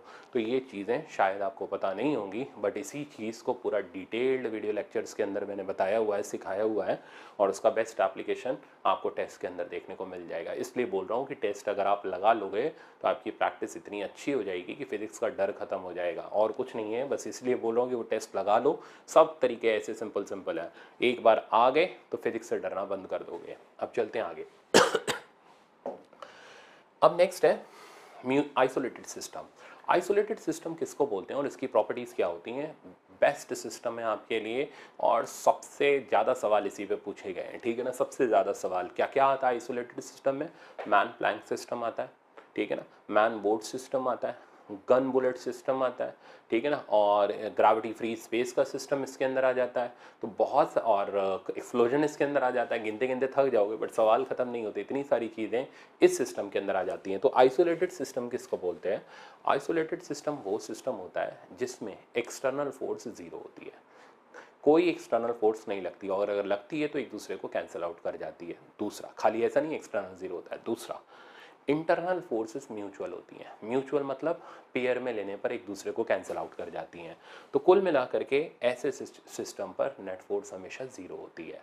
अच्छा, अगर नेट फोर्स जीरो हो गई, एफ जीरो हो गया, तो acceleration of centre of mass zero हो जाएगा, velocity of centre of mass constant हो जाएगा। तो मैं इसकी सारी प्रॉपर्टी एक जगह पर दिखाता हूँ। जैसे कौन कौन सी फोर्सेस म्यूचुअल होती हैं जो हमेशा एक दूसरे को पेयर में लेने पर कैंसिल करती हैं? वो होगी ग्रेविटेशनल फोर्स, कूलम फोर्स, या इलेक्ट्रिक फोर्स आप बोल सकते हो। तो ये फोर्सेस हमेशा बॉडी कहीं पर भी लोकेटेड हो, कोई फर्क नहीं पड़ता, दोनों बॉडीज के बीच में लगने वाला ग्रेविटेशनल फोर्स एक दूसरे के हमेशा इक्वल अपोजिट होगा। कूलम फोर्स इक्वल और अपोजिट होगा। तो ये फोर्सेस म्यूचुअल फोर्सेस होती हैं, पेयर में लेने पर एक दूसरे को कैंसिल आउट कर जाती हैं। तो ऐसे सिस्टम्स जिसके ऊपर लगने वाला नेट फोर्स जीरो, तो ऐसे सिस्टम पर नेट फोर्स जब जीरो होता है तो net force acting on centre of mass zero होता है, acceleration of centre of mass zero होता है, VCM की वैल्यू UCM के बराबर होती है, यानी सेंटर ऑफ मास की वेलोसिटी कांस्टेंट होती है। अब ये कांस्टेंट वेलोसिटी को मैंने और आगे एलैबोरेट किया हुआ है, अब आप उसको सीखो। अब जैसे UCM मतलब मान लो पार्टिकल इनिशियली U1 U2 से चल रहे थे, तो UCM हो गया M1 U1 plus M2 U2 bye M1 V2, M1 plus M2। Finally V1 V2 से चल रहे हैं, तो दोनों को बराबर करने पर मिला M1 U1 plus M2 U2 बराबर M1 V1 plus M2 V2। अब मेरे को ये बताओ M1 U1 plus M2 U2 क्या है? इनिशियल मोमेंटम ही तो है। और M1 V1 plus M2 V2 क्या है? फाइनल मोमेंटम ही तो है। यानी initial momentum is equals to final momentum. तो आइसोलेटेड सिस्टम की प्रॉपर्टीज दिमाग में सेट करो। Net force zero, internal forces pair में लेने पर कैंसिल होंगी, म्यूचुअल फोर्सेस होंगी। ध्यान रखना शब्द यही बोलेगा, म्यूचुअल फोर्सेस। म्यूचुअल फोर्सेस के अंडर में वो सिस्टम मूव कर रहा होगा, एक्सटर्नल होगी ही नहीं, ठीक है, यहाँ होगी तो कैंसिल आउट कर जाएगी। तो कुल मिला के नेट फोर्स जीरो होगी, एक्सेलरेशन जीरो होगा, इनिशियल वेलोसिटी सेंटर ऑफ मास की फाइनल वेलोसिटी के बराबर होगी, और सेंटर ऑफ मास का मोमेंटम या ऐसे बोलो सिस्टम ऑफ पार्टिकल का मोमेंटम कंजर्व होगा, इनिशियल मोमेंटम फाइनल मोमेंटम के बराबर होगा। तो ऐसे सिस्टम्स जिनके अंदर मोमेंटम कंजर्व होता है वो होते हैं आइसोलेटेड सिस्टम। तो अब जितने भी मोमेंटम कंजर्वेशन के एग्जांपल मिलेंगे सब आइसोलेटेड सिस्टम के मिलेंगे, वो मैं आपको सीधे सीधे स्टेप बाय स्टेप दिखाते जाऊंगा। अब सीखते चलना। देखो अब ये एक बेसिक एग्जांपल है, इससे आप थ्योरी भी सीखोगे और मेरा न्यूमेरिकल भी बन जाएगा। इनिशियली दोनों पार्टिकल रेस्ट पर थे, ठीक है ना। अब लैंग्वेज समझो। As shown in diagram two particle move towards each other under mutual force of interaction. अब म्यूचुअल फोर्स कैसी हो गई, जो पेयर में लेने पर कैंसिल हो गई, एक्सटर्नल कुछ लग नहीं रहा, इसका मतलब सेंटर ऑफ मास का जो वेलोसिटी है वो कांस्टेंट है, यानी सिस्टम का इनिशियल मोमेंटम फाइनल के बराबर है। अब इनिशियली दोनों पार्टिकल रेस्ट पर थे, ठीक है ना, तो यूसीएम जीरो हो गया, तो वीसीएम भी जीरो हो गया। यानी फिर किसी भी वक्त पर आप सेंटर ऑफ मास की वेलोसिटी पूछोगे ना तो हमेशा इनिशियल के ही बराबर होगी, और इनिशियल अगर जीरो है तो फाइनल भी जीरो रहेगा, मतलब ऐसे सिस्टम का सेंटर ऑफ मास मूव ही नहीं करेगा, ठीक है ना। तो अगर initially centre of mass rest पर है तो फाइनली किसी भी वक्त सेंटर ऑफ मास रेस्ट पर रहेगा। एक पार्टिकल अगर आगे जा रहा होगा तो दूसरा पीछे आ रहा होगा, और दोनों का मोमेंटम एक दूसरे को कैंसिल कर रहा होगा, such that centre of mass के पास कोई वेलोसिटी नहीं आ पाएगा। अच्छा, एक अगर x1 गया होगा, दूसरा और x2 आया होगा, तो m1 x1 की वैल्यू m2 x2 के बराबर होगी, m1 v1 की वैल्यू m2 v2 के बराबर होगी, क्योंकि इनिशियल मोमेंटम जीरो हो गया। तो बहुत सारी प्रॉपर्टीज यहाँ लाइन से निकल करके आ गई। ऐसे पार्टिकल हमेशा अपने सेंटर ऑफ मास के ऊपर जाकर के मिलेंगे या कोलाइड करेंगे। तो अगर पूछा जाए बताओ m कितना डिस्टेंस मूव करेगा 2m से कोलाइड करने से पहले, दैट मीन्स आपको उसके सेंटर ऑफ मास का दूरी निकाल के देना है। तो बहुत सारे प्रॉब्लम इसके अंदर कंटेंट होते हैं, इसलिए इतना डिटेल्ड कंसेप्ट होता है। अब सीखो। तो सिंस सिस्टम इज आइसोलेटेड, क्योंकि फोर्सेस म्यूचुअल है, एक्सेलरेशन जीरो है, यूसीएम जीरो है, वीसीएम जीरो है। तो क्वेश्चन कई बार आप देखोगे नीट एग्जाम के अंदर डायरेक्ट ये पूछा गया वेलोसिटी ऑफ सेंटर ऑफ मास बता दो। जैसे ही सुना आइसोलेटेड है, म्यूचुअल फोर्सेस लग रही हैं, तुरंत इनिशियल सिस्टम देखा, इनिशियल रेस्ट पर है तो सीधे टिका दो, फाइनल वेलोसिटी जीरो मिलेगी। तो velocity of centre of mass zero हो गई, तो CM रिमेन्स एट रेस्ट। तो डिस्टेंस मूव्ड बाय m, तो m कितना डिस्टेंस मूव करेगा जब वो 2m से कोलाइड करेगा, तो वो उसके सेंटर ऑफ मास का दूरी हो गया। अब यहाँ से सेंटर ऑफ मास का दूरी कैसे लिखोगे, ऊपर कौन सा मास आएगा 2m, नीचे हो गया 3m, इनटू दोनों के बीच का इनिशियल सेपरेशन r, तो आंसर आ गया 2r/3। तो m वाला पार्टिकल 2r/3 चलेगा और 2m वाला पार्टिकल अपना r/3 डिस्टेंस मूव करेगा, तब जाकर के वो अपने सेंटर ऑफ मास पर कोलाइड करेंगे। तो ये तो हो गया पॉइंट मासेस के लिए एक आइसोलेटेड सिस्टम का एग्जांपल। अब चलते हैं इस एग्जांपल पर। ये आपके में आया हुआ था, स्पेशल प्रॉब्लम है, नॉन पॉइंट मास का प्रॉब्लम है। इसमें भी ये दोनों मासेस अपने म्यूचुअल फोर्स के कारण एक दूसरे की तरफ जा रहे हैं। इनिशियली रेस्ट पर थे, ठीक है ना, और final velocity of centre of मास वो हमेशा जीरो रहेगा। अब ये कहाँ कोलाइड करेंगे, तो समझो जैसे नॉन पॉइंट मासेस है ये अपने सेंटर ऑफ मास पर कोलाइड नहीं कर पाते। उसका कारण सुनो, जब ये आएंगे तो इनको कोलाइड करने के लिए इनके फ्रंट फेसेस टकराएंगे, ना कि इनके सेंटर टकराएंगे। तो इनका कोलिजन जो होता है वो इसलिए होता है क्योंकि इनके फ्रंट फेसिंग सरफेसेस टकराते हैं, सेंटर तो इनका अंदर ही रह गया बेचारा, तो ये सेंटर ऑफ मास पे नहीं टकराते। तो इसको एक लाइन में करने का जो है वो मैं आपको ट्रिक दे रहा हूं। तो ऐसे किसी नॉन पॉइंट मास का रिजल्ट एक लाइन में निकालना है तो तरीका ये है, सारा का सारा मास कहाँ कंसंट्रेट कर दो, वहां कंसंट्रेट कर दो जो फेसेस अपने टकराने वाले हैं। सेंटर पर नहीं कंसंट्रेट कर दो, क्योंकि सेंटर नहीं टकरा रहा, टकराएंगे कौन, फेसिंग सरफेसेस का टकराएंगे। तो ये मेरी ट्रिक है, ध्यान से सीखना। तो सारा का सारा मास सामने कंसंट्रेट कर दो, सारा का सारा मास सामने कंसंट्रेट कर दो, तो पूरा m मास सामने लगा दिया, ये पूरा 5m मास सामने लगा दिया। अब इन दोनों का सेंटर ऑफ मास निकाल लो, वहां जाकर के ये कोलाइड करेंगे। तो अब डिस्टेंस कितना बचा वो निकालना पड़ेगा। तो total distance centre to centre का था 12r, उसमें से r और ये 2r माइनस किया, बचा 9r। अब यहां से इसकी दूरी निकाल लो, वो हो गया, ऊपर आ गया अपना 5m, नीचे हो गया m + 5m 6m, इनटू दोनों के बीच का सेपरेशन 9r, आंसर आ गया 7.5r। ये ध्यान रखना, ये पेटेंटेड प्रॉब्लम है, आपके मेडिकल में आने से पहले ये IEEE में आया था और फिर as it is word to word repeat कर दिया गया। तो मेरे ख्याल से अब आपका पॉइंट मास का क्लियर है कंसेप्ट। नॉन पॉइंट मास का क्लियर है, पॉइंट मास में तो कोई दिक्कत नहीं है, वो तो अपने सेंटर ऑफ मास पे ही टकराएंगे, बट नॉन पॉइंट मास में टकराना सेंटर ऑफ मास पे नहीं होगा क्योंकि फेसिंग सरफेस टकराएंगे, तो सारा मास सामने ले आओ, अब आप उसको सेंटर ऑफ मास पे टकरा दो, अब चल जाएगा। पर अब जो सेंटर ऑफ मास होगा वो इस सिस्टम का सेंटर ऑफ मास नहीं होगा क्योंकि इसका सेंटर ऑफ मास तो यहाँ आएगा, इनका सिस्टम का सेंटर ऑफ मास होगा वो, ये पॉइंट आप ध्यान रखना, ठीक है ना। तो ये एक नया कंसेप्ट था, नई ट्रिक मैंने आपको दी थी, इससे आप एक लाइन में किसी भी नॉन पॉइंट मास के सवाल को कर सकते हो। अब चलते हैं हम आगे, तो अब देखते हैं ये ग्रेविटी फ्री स्पेस का कंसेप्ट। देखो इस तरीके का प्रॉब्लम आपके नीट एग्जाम में आ चुका है, ठीक है, पहले आया था, बट कंसेप्ट तो हमें सीखना ही है। तो देखते हैं इसको। तो कह रहा है man of mass 50 kg holds a packet of mass 10 kg in his hand at a height 10 metre above the ground in gravity free room. तो अब ग्रेविटी है नहीं, तो ये पर्सन अपने हाथ में एक पैकेट लेकर के सर्टेन हाइट 10 मीटर पर लोकेटेड है। अब आप कहोगे नीचे नहीं गिरेगा, नहीं गिरेगा क्योंकि कोई एमजी एक्ट ही नहीं कर रहा, ग्रेविटी फ्री स्पेस है। तो इस सिस्टम पर लगने वाला नेट फोर्स 0 हो गया, सिस्टम आइसोलेटेड हो गया, तो ऐसे सिचुएशन में सेंटर ऑफ मास की वेलोसिटी कांस्टेंट हो गई, मोमेंटम कंजर्व हो गया, ठीक है ना। अगर एक पार्टिकल x1 डिस्टेंस ट्रैवल करता है तो m1 x1 की वैल्यू m2 x2 के बराबर होगी, m1 v1 की वैल्यू m2 v2 के बराबर होगी। अब देखिए क्या क्या पूछा गया है। तो इनिशियली ये अपने हाथ में पैकेट को होल्ड करके रखा हुआ था, यानी इनिशियली ये सिस्टम रेस्ट पर था, तो अब तो तय हो गया यूसीएम 0 है तो वीसीएम भी 0 होगा। तो पहला सवाल है velocity of centre of mass of system. तो अब उसने पैकेट को थ्रो कर दिया और पैकेट गया 5 मीटर पर सेकंड की स्पीड से नीचे की तरफ। तो पैकेट को नीचे की तरफ थ्रो किया ग्राउंड की तरफ 5 मीटर पर सेकंड से। हमें पता करनी है सेंटर ऑफ मास की वेलोसिटी, भाई कोई एक्सटर्नल फोर्स तो एक्ट कर नहीं रहा, आइसोलेटेड सिस्टम है, तो वीसीएम की वैल्यू यूसीएम के बराबर होगी। यूसीएम कितना है, 0 है, तो वीसीएम की वैल्यू भी 0 रहेगी, मतलब इस सिस्टम का सेंटर ऑफ मास इसी जगह पर रहेगा, बस पैकेट नीचे जाएगा, पर्सन ऊपर की तरफ रिकॉइल कर जाएगा। अब मान लो हमें पैकेट की वेलोसिटी दे रखी है, पर्सन की निकालनी है, तो आप मोमेंटम कंजर्वेशन से निकालो। तो इनिशियल मोमेंटम फाइनल के बराबर किया, इनिशियल 0 हो गया, फाइनल मोमेंटम, अब पैकेट के लिए हम नेगेटिव साइन यूज कर ले रहे हैं, मैन के लिए पॉजिटिव, तो -10 × 50 m1v1 + m2v2। तो यहाँ से पैकेट फेंकने के बाद मैन की वेलोसिटी हमारे पास आ गई 1 मीटर पर सेकेंड। अब हमें निकालनी है मैन की वो हाइट ग्राउंड से, ठीक है ना, ग्राउंड से वो हाइट जब ये पैकेट बस ग्राउंड को टकराने वाला होगा। तो इसे निकालने का तरीका क्या है, m1 x1 = m2 x2 कर लो। तो m1 x1 m2 x2 के बराबर लगाया, m1 x1 की वैल्यू हो गई, m1 हो गया 10 और पैकेट कितना डिस्टेंस कवर करके आया 10 मीटर, तो m1 x1 हो गया 100, m2 x2 हो गया 50 xm। तो xm यानी यहाँ से मैन कितना दूर गया हमें वो पता चल गया, उसका वैल्यू आ गया 2 मीटर। अब मान लो आपसे ग्राउंड से हाइट पूछता है तो कैलकुलेट करके दे दो, तो 10 + 2 आंसर 12 मीटर हो गया। आपके नीट में जहाँ तक मेरे को याद है वो 10.1 मीटर वाला सवाल आया था। अब आप इसको अपना प्रीवियस ईयर क्वेश्चन में भी आप आराम से लगा सकते हो, बल्कि मैं तो बोलूँगा आज ही लगा लेना, छोड़ना मत इस टाइप का प्रॉब्लम। तो अब ये आपका ग्रेविटी फ्री स्पेस का कंसेप्ट पूरा हुआ। अब चलते हैं हम अगले कंसेप्ट पर। अगला कंसेप्ट है एक्सप्लोजन। अब एक्सप्लोजन भी एक आइसोलेटेड सिस्टम में ही होता है, ये तो लेके नहीं हथौड़ी उसके ऊपर मारना शुरू कर दिया, तो एक पार्टिकल रखा हुआ था एक्सप्लोड कर गया, ठीक है ना। तो अचानक से एक्सप्लोड किया तो सिस्टम पर लगने वाली इंटरनल फोर्सेज हैं, म्यूचुअल हैं, एक दूसरे को कैंसिल आउट कर गई, सिस्टम आइसोलेटेड हो गया, मोमेंटम कंजर्व हो गया।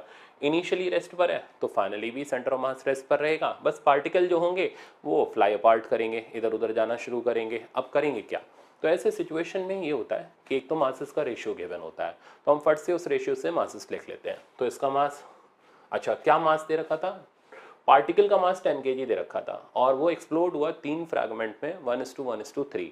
तो आप तीनों का मास बड़े आराम से लिख सकते हो रेशियो एंड प्रोपोर्शन से। तो पहले वाले पार्टिकल का मास हुआ 1 डिवाइडेड बाय टोटल 3, 4 और 1 5 इंटू टोटल मास 10 kg। तो मैंने इनके मासेस निकाले, तो तीनों मासेस मेरे पास आ गए, आप यहाँ से देख सकते हो। m1 आ गया 2 kg, m2 भी आ गया 2 kg और m3 का वैल्यू मेरे पास आ गया 3 kg। अब क्वेश्चन में खासियत क्या होती है, वो ये होती है 2 फ्रैगमेंट्स ऑफ सेम मास। तो 2 सेम मास के फ्रैगमेंट्स जो होते हैं म्यूचुअली परपेंडिकुलर डायरेक्शन में फ्लाई अपार्ट कर गए, नहीं भी किए तो भी कोई फर्क नहीं पड़ता, हम तब भी कर सकते हैं सवाल, बट इन जनरल सबसे ज़्यादा परपेंडिकुलर वाला मिलता है। तो in perpendicular direction with velocity 3 metre पर सेकंड एंड 4, तो 3 और 4 की वेलोसिटी से फ्लाई अपार्ट किए। Find out velocity of third fragment and energy released in this process. तो थर्ड फ्रैगमेंट की वेलोसिटी कैसे निकालेंगे, तो देखो एक लाइन में करना चाहते हो तो ऐसे करेंगे, इनिशियल मोमेंटम 0 है तो भाई फाइनल भी 0 होगा।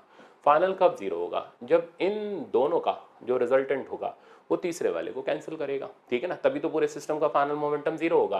तो अगर आप एक सिंगल लाइन में निकालना चाहते हो तो जिनका मोमेंटम पता है उनका नेट मोमेंटम निकाल लो। तो इन दोनों का नेट मोमेंटम 1 और 2 का नेट मोमेंटम बीच में हो गया, और क्योंकि दोनों 90 डिग्री पर है तो √(a² + b² हो गया। a² की वैल्यू आ गई 6 का स्क्वायर m1 v1 करके, और b स्क्वायर की वैल्यू आ गई 8 का स्क्वायर, आंसर बन गया 10। ठीक है ना, तो इन दोनों का नेट मोमेंटम आ गया मेरे पास 10। अब तीसरे का काम क्या होगा, इसको कैंसिल आउट करना ताकि सिस्टम का फाइनल मोमेंटम 0 हो सके। तो आप इसको इस नेट मोमेंटम के इक्वेट कर दो, तो 6 into v3 equals to 10। v3 की वैल्यू आ गई 10/6, 10/6 का मतलब हो गया 5/3 मीटर पर सेकेंड। तो तीसरा फ्रैगमेंट 5/3 मीटर पर सेकेंड की वेलोसिटी से फ्लाई अपार्ट किया और पहले और दूसरे के रिजल्टिंग मोमेंटम के अपोजिट डायरेक्शन में किया। अब हमें निकालना है एनर्जी रिलीज्ड। अब ये जो एनर्जी रिलीज हुई ये कैसे निकालें, इसको निकालने का तरीका क्या होगा, इसको निकालने का तरीका है final kinetic energy minus initial. मतलब हम मान के चल रहे हैं सिस्टम में जो भी एनर्जी रिलीज हुई वो काइनेटिक एनर्जी के फॉर्म में इन्होंने गेन कर ली, कोई और फर्दर लॉसेस नहीं हुए। तो फाइनल काइनेटिक एनर्जी, अब सबकी काइनेटिक एनर्जी आपको लिखनी पड़ेगी, वो स्केलर क्वांटिटी होती है, उसमें कोई वैक्टर की जरूरत है नहीं। तो इसकी काइनेटिक एनर्जी होगी हाफ 2 × 9, इसकी काइनेटिक एनर्जी होगी हाफ 2 × 16 माइनस इसकी काइनेटिक एनर्जी होगी half 6 into v3 square, v3 square is 25/9। अब करते हैं बेटा इसको सिंप्लीफाई, ये यहाँ से गया, ये यहाँ से गया, आ गया 25 माइनस इधर आ गया 25/3, आंसर हो गया 75। अच्छा ये भी यहाँ प्लस में था क्योंकि फाइनल काइनेटिक एनर्जी थी ना, ये इनिशियल हो गई 0, तो 25 प्लस 25/3 दैट मीन्स ये हो गया 100/3। तो 100/3 जूल की हमारे पास इस पूरे प्रोसेस में एनर्जी रिलीज हुई। तो मेरे ख्याल से अब अच्छे से समझ आ गया होगा। प्रैक्टिस के लिए मैं बार बार बोल रहा हूँ, मैंने टेस्ट में क्वेश्चन रखे हुए हैं। अब नेक्स्ट पर चलते हैं। तो ये तो एक्सप्लोजन इन मिड एयर, इसमें प्रोजेक्टाइल का कंसेप्ट लगता है। प्रोजेक्टाइल हवा में जा रही है और maximum height, generally maximum height पर होता है। वैसे आप कहीं भी एक्सप्लोड करा सकते हो, पर कहीं भी मेडिकल में नहीं आता, वो आईआईटी के लिए आता है। तो क्यों बेकार में सिर दर्द करना अपना, तो जो मैं बता रहा हूँ उतना कर लो, आपका नीट एग्जाम में सवाल इससे बाहर नहीं आएगा। तो मैक्सिमम हाइट, अब मैक्सिमम हाइट पर आप देख रहे हो इसके पास जीरो मोमेंटम तो है नहीं, क्योंकि इसके पास वेलोसिटी है v cos थीटा की। तो इनिशियल, अच्छा, और इसका मोमेंटम एक्स एक्सिस की तरफ है। अब क्योंकि यहाँ पर एक्सप्लोजन होगा, एक्सप्लोजन में फोर्सेज इंटरनल होती हैं, कैंसिल आउट हो जाती हैं, तो सिस्टम पर लगने वाला नेट फोर्स जो है वो जितना पहले था उतना बाद में, जीरो नहीं बोलूंगा, नेट पहले भी mg था, बाद में भी mg है, तो कोई एक्स्ट्रा फोर्स या एक्सप्लोजन से नहीं आया। ठीक है ना, सिस्टम पर लगने वाला नेट एक्सटर्नल फोर्स अभी भी उतना ही है जितना पहले था। तो इसलिए एक्सप्लोजन के बाद सेंटर ऑफ मास का पाथ चेंज नहीं होता, वो जो पाथ पहले फॉलो कर रहा था वही पाथ बाद में भी फॉलो करता है, यानी वो पैराबोलिक पाथ बनाता हुआ वापस वहीं गिरता है जहां उसने गिरना था। हाँ, पार्टिकल जो होते हैं एक्सप्लोजन के बाद कोई इधर जाता है कोई उधर जाता है। अब करना क्या होता है, क्वेश्चन में क्या क्या पूछा जाता है, तो मेडिकल एग्जाम में तो यही पूछा जाता है, एक्सप्लोजन के बाद इनकी वेलोसिटी निकाल दो, वो आप मोमेंटम कंजर्वेशन से निकाल सकते हो।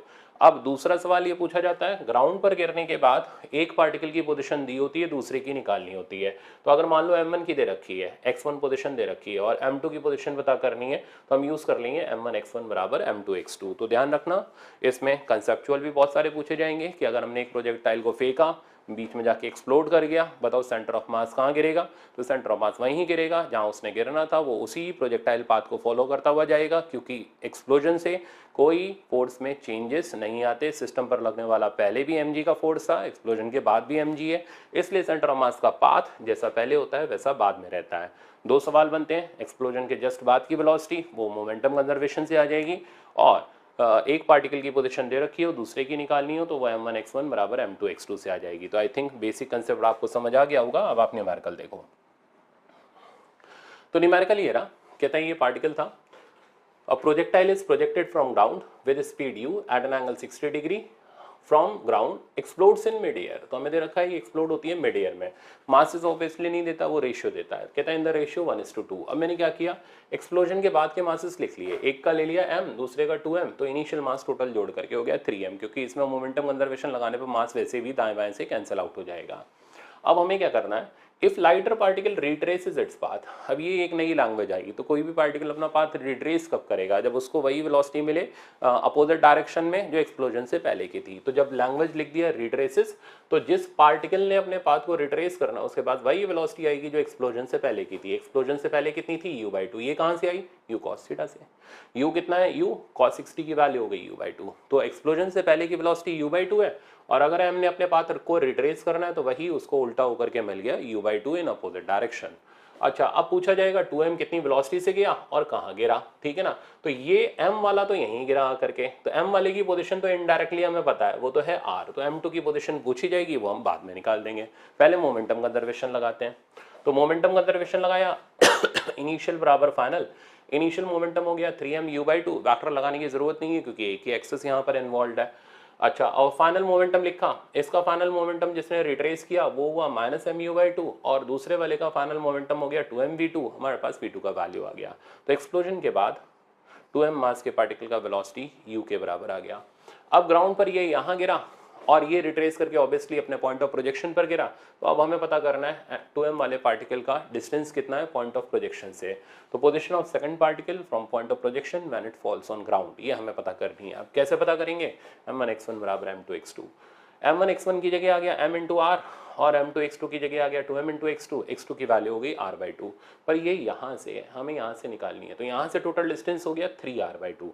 अब लास्ट नॉट लीस्ट r की वैल्यू डालनी है, तो इसके लिए आपने रेंज का फॉर्मूला लगाया u² 2 sin theta cos theta divided by g और आपके पास फुल फ्लेश्ड आंसर आ गया, ठीक है ना। तो ये अब r की वैल्यू ऑब्वियसली आपको पुट करनी है वहाँ पर, तो कर लेना पर छोड़ना मत। हाँ, इतना नहीं पूछा जाता बट मैंने इतना बता करके अब सारा का सारा जो पूछा जाने वाला सिचुएशन है सब ओवर कर दिया।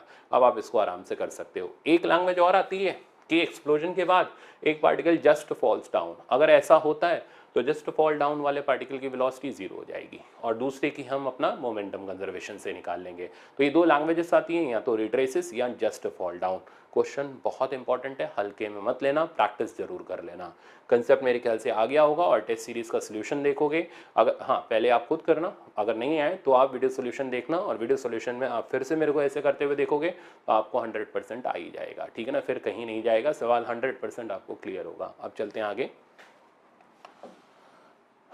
अब gun bullet system, gun bullet system भी एक आइसोलेटेड सिस्टम है, ठीक है ना, और ऐसे सिचुएशन में भी हम सवाल को मोमेंटम कंजर्वेशन से करते हैं।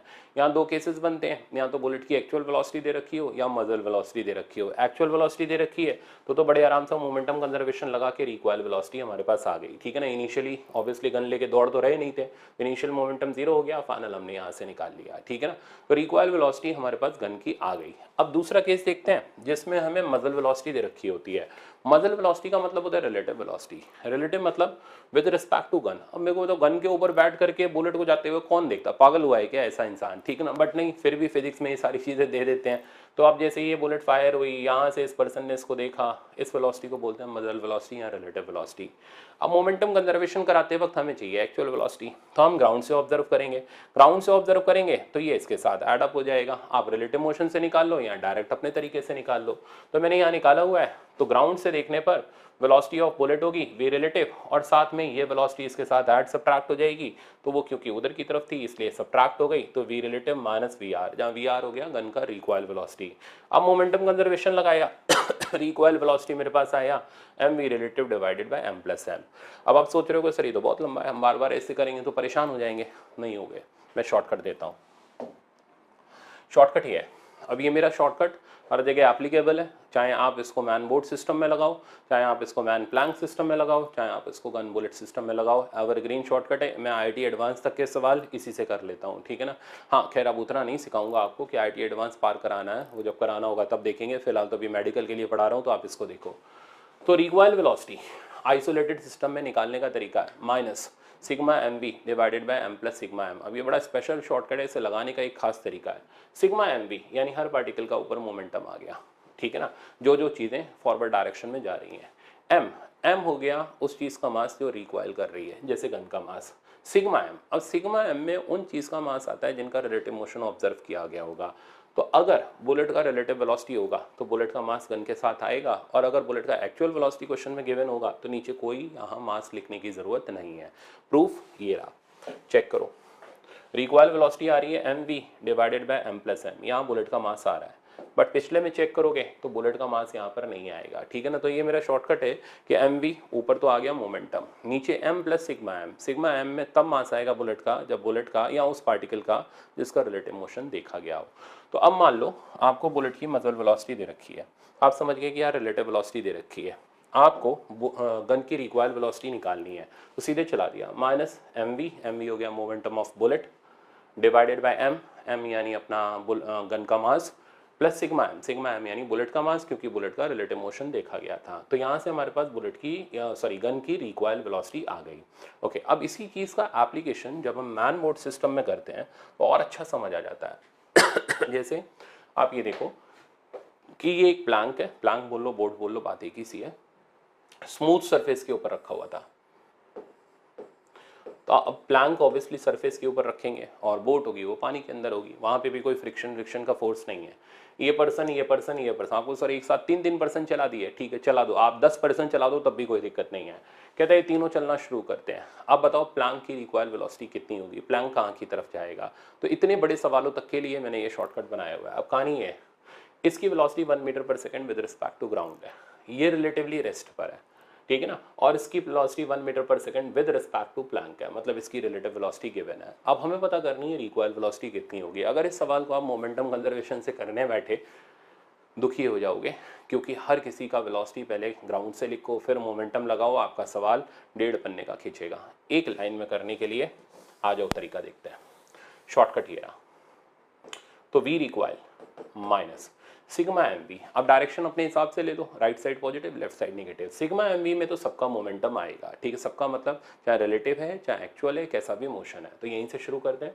इसका मोमेंटम हो गया 40/1, इसका मोमेंटम हो गया 0 क्योंकि ये रिलेटिवली रेस्ट पर है। इसका मोमेंटम हो गया -70/1 डिवाइडेड बाय एम हो गया प्लैंक का मास 100। अब नीचे ये बड़े सवाल के लिखना है, ये लिखने की कला आ गई, आपका सवाल गलत नहीं होगा। सिग्मा एम मतलब उनका मास जिनका रिलेटिव मोशन देखा गया। तो इसका कौन सा मोशन देखा गया, ग्राउंड से, तो इसके मास की यहाँ पर कोई रिक्वायरमेंट नहीं है। इसका कौन सा मोशन देखा गया, रिलेटिव, तो इसका मास यहाँ पर आएगा 30। साथ में इसका कौन सा मोशन देखा गया, रिलेटिव, तो इसका मास यहाँ पर आ जाएगा 70। और फाइनल रिजल्ट हमारे पास बचा, ऊपर आया -70 और +40, दैट मीन्स -30, माइनस माइनस हो गया +30/200,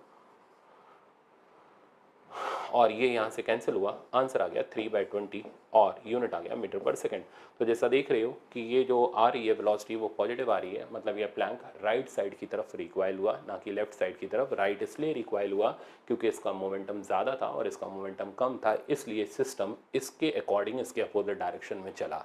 खैर इतना सोचने की ज़रूरत नहीं है, बट आप एक आधे पर्सन वाला सवाल तो मैनेज कर सकते हो, अब उसमें आपको दिक्कत नहीं आनी चाहिए। प्रैक्टिस के लिए मैं फिर बोल रहा हूँ, टेस्ट जरूर देख लेना, आपका कंसेप्ट पूरा सॉलिड हो जाएगा। अब चलते हैं आगे।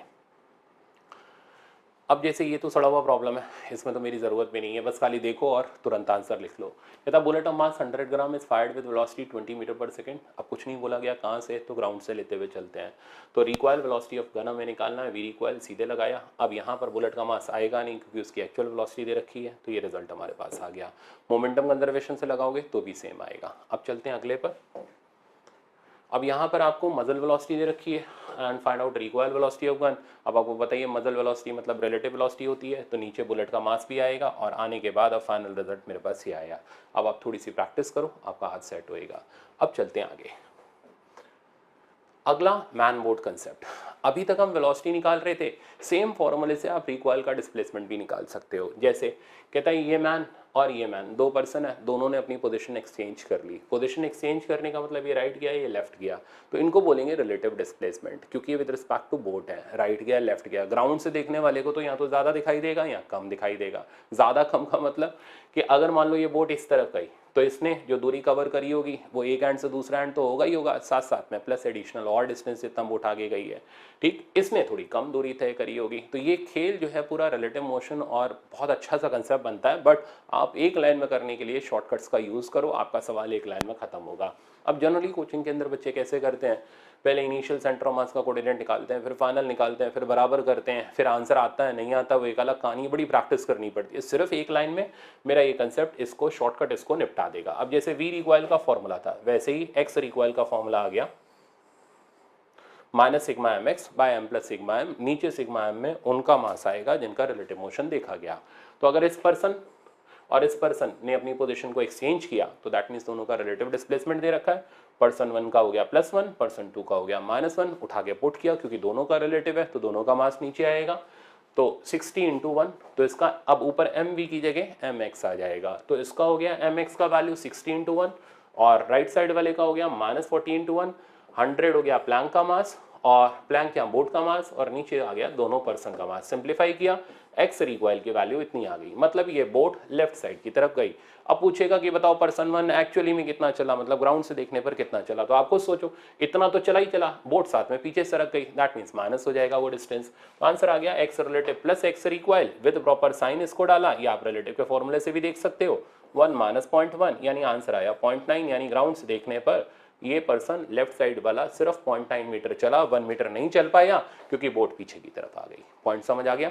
अब चलते हैं राइट साइड वाले पर्सन पर, ये जो है -1 नहीं चला, -1 के साथ साथ और एडिशनल चला जितना बोट उस डायरेक्शन में गई, यानी आंसर आया -1.1 मीटर।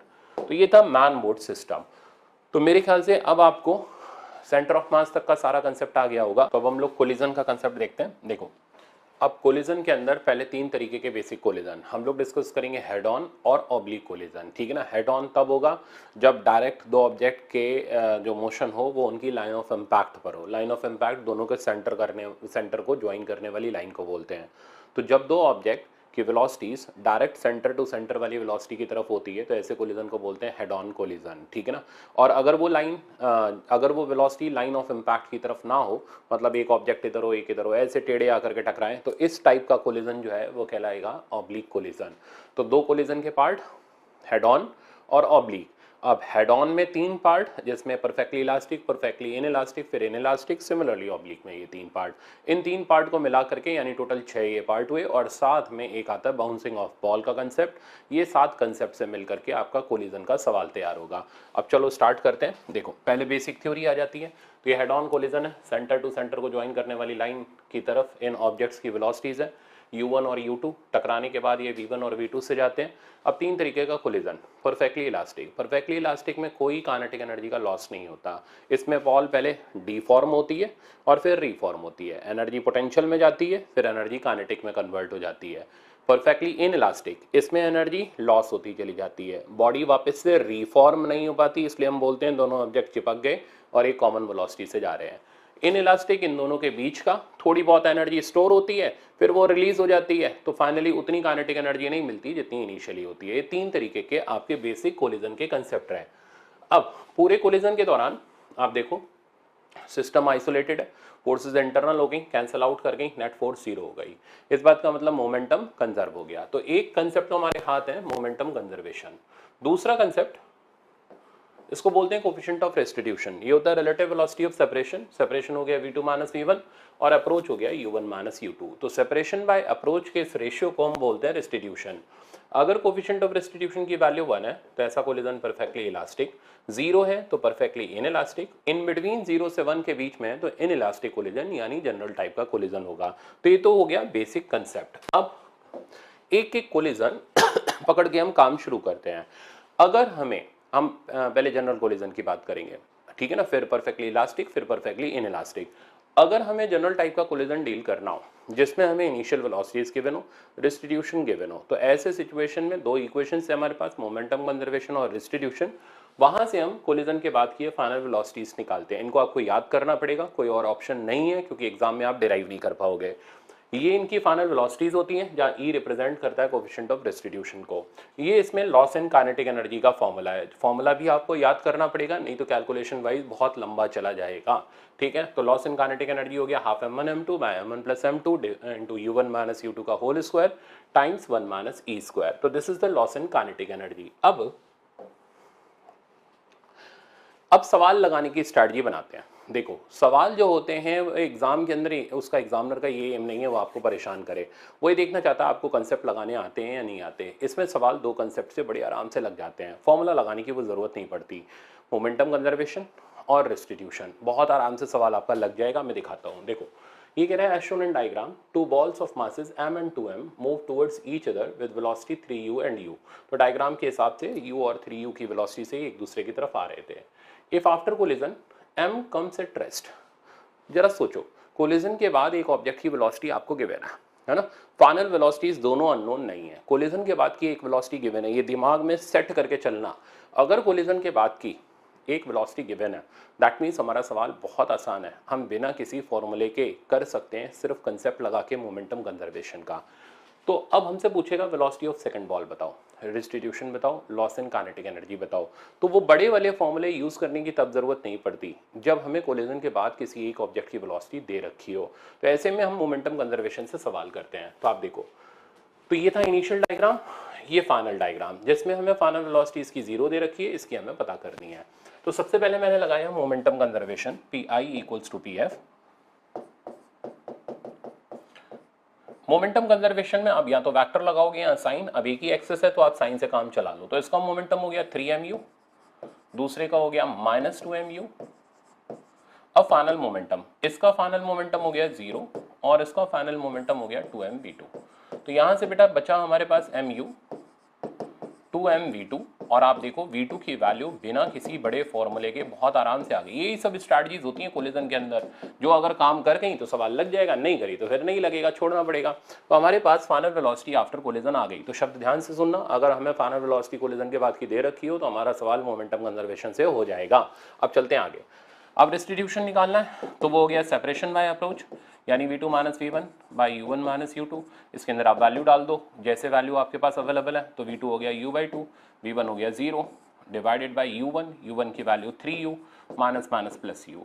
तो आंसर में बेटा हमारे पास आ गया, ऊपर आ गया u/2, नीचे आ गया हमारे पास 4u, u से u कटा, आंसर आ गया 1/8। तो देख रहे हो ना, coefficient of distribution in between 0 and 1 लाई कर रहा है। अब हम लॉस इन काइनेटिक एनर्जी निकालते हैं।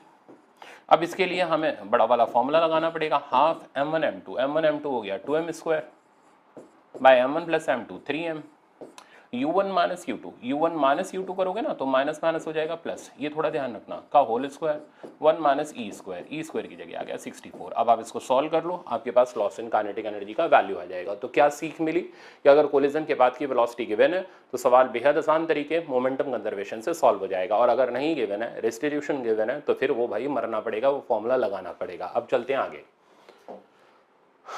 अगला इसी के अंदर ये मेरा दूसरा कंसेप्ट है जिसको बोलते हैं बैलिस्टिक पेंडुलम। बैलिस्टिक पेंडुलम मतलब बुलेट की स्पीड नापने का पेंडुलम।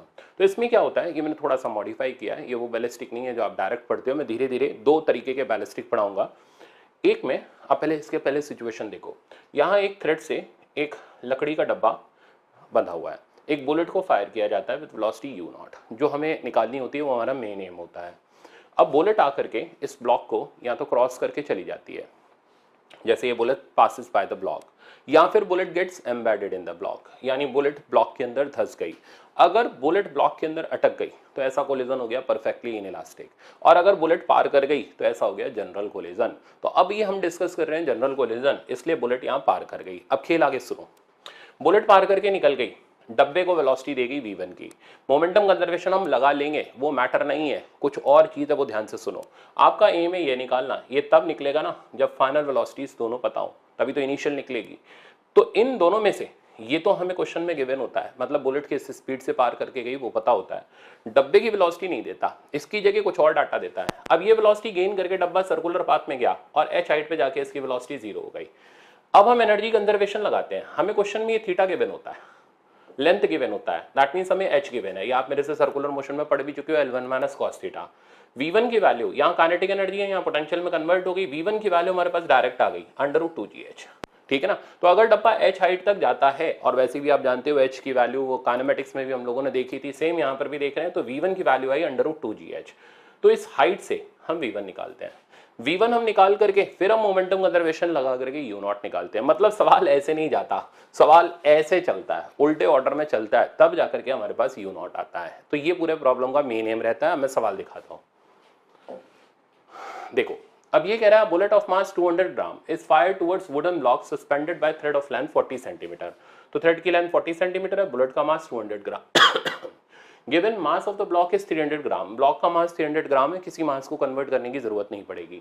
अच्छा, and bullet emerges out of block, अब बुलेट ब्लॉक से बाहर निकल गई, तो जनरल टाइप का कोलिजन है विद वेलोसिटी 20 मीटर पर सेकंड, यानी बुलेट की वेलोसिटी v2 हमें पता है कितनी, 20 मीटर पर सेकंड हमें क्वेश्चन में गिवन है। Block rises till thread makes an angle of 60 degree with the vertical, theta दिया गया है। अब क्या करेंगे, देखो मोमेंटम कंजर्वेशन लगा के कोई फायदा नहीं, क्योंकि उससे हमारा आंसर अभी नहीं आएगा। पहले हमें V1 निकालना पड़ेगा। इस V1 को निकालने के लिए अब हमें अपना एनर्जी कंजर्वेशन कंसेप्ट लगाना पड़ेगा। तो V1 की वैल्यू होगी √2gh, h की जगह L1 माइनस cos थीटा, इसको SI सिस्टम में लिया है, सेंटीमीटर को मीटर में कन्वर्ट करके V1 आ गया 2 मीटर पर सेकेंड। अब आओ, अब लगाओ मोमेंटम, तो PI इक्वल्स टू PS। हम V1 की वैल्यू अब जान चुके हैं, अब हम लगाएंगे मोमेंटम कंजर्वेशन। तो यहाँ का मोमेंटम हो गया 200 इंटू U0। मैंने कोई यूनिट कन्वर्ट नहीं किया, कारण दाएं और बाएं से मास ग्राम में कैंसिल आउट हो जाएगा, हमें कन्वर्ट करने की जरूरत नहीं पड़ेगी। तो 200 into U0 equals to 300 into V1। V1 हो गया 2, बुलेट का मास हो गया 200 इंटू 20। अब ये पहले तो 2 डिजिट हटा दो जीरो वाली, अब यहां बचा 2U0 इक्वल्स टू 6 प्लस 40। तो U0 की वैल्यू मेरे पास आ गई 23 मीटर पर सेकंड। तो बुलेट जिस वेलोसिटी से फायर करी गई थी वो वेलोसिटी मेरे पास आ गई 23 मीटर पर सेकंड। इवन हम कोफिशिएंट ऑफ रेस्टिट्यूशन भी निकाल सकते हैं V2 minus V1 by U1 minus U2 करके। तो सब कुछ हमारे हाथ में आ गया, हम सवाल को आराम से अटेम्प्ट कर सकते हैं। तो ये था मेरे तरफ से एक थोड़ा सा मॉडिफाइड बैलिस्टिक पेंडुलम। अब चलते हैं अगले कंसेप्ट पर। अगला कंसेप्ट ये है कि जो ब्लॉक है रफ सरफेस के ऊपर रखा हुआ है, ठीक है ना। अभी किस पर रखा हुआ था, अभी वो थ्रेड से टंगा हुआ था। अब यही वुडन ब्लॉक रफ सरफेस पर रखा है, बुलेट आई क्रॉस करके निकल गई, V2 गिवन है, V1 वो देता नहीं। अब ये V1 की वेलोसिटी लेकर के डब्बा आगे चला, और आगे जाकर के क्योंकि सरफेस रफ है तो रफ सरफेस पर रगड़ने की वजह से कुछ दूरी पर रुका। सबसे पहले ये डिस्टेंस हमें गिवन होगा, स्टॉपिंग डिस्टेंस, जितनी देर बाद ये रुका। क्योंकि काइनेटिक फ्रिक्शन इसके ऊपर एक्ट किया, हम फटाफट से रिटार्डेशन निकालेंगे, उसकी वैल्यू हो जाएगी म्यू के जी। थर्ड इक्वेशन लगा करके V1 और D का हिसाब किताब सेट करेंगे। आप देखो V1 की वैल्यू आ रही है √2 म्यू के जी डी। तो वहां पर ग्रेविटी की वजह से वो h हाइट तक रुका था, यहाँ म्यू के जी की वजह से रुका है। तो चीजें याद रखने में आसान है। तो अगर फ्रिक्शन किसी बॉडी को रोकता है तो V1 यानी इनिशियल वेलोसिटी की वैल्यू होती है √2 AS, A की जगह आ गया म्यू के जी और S की जगह स्टॉपिंग डिस्टेंस, उसकी वैल्यू होगी D। V1 आया, अब यहां से उल्टे ऑर्डर में चलेंगे और मोमेंटम कंजर्वेशन लगा करके हम U0 की वैल्यू निकालेंगे।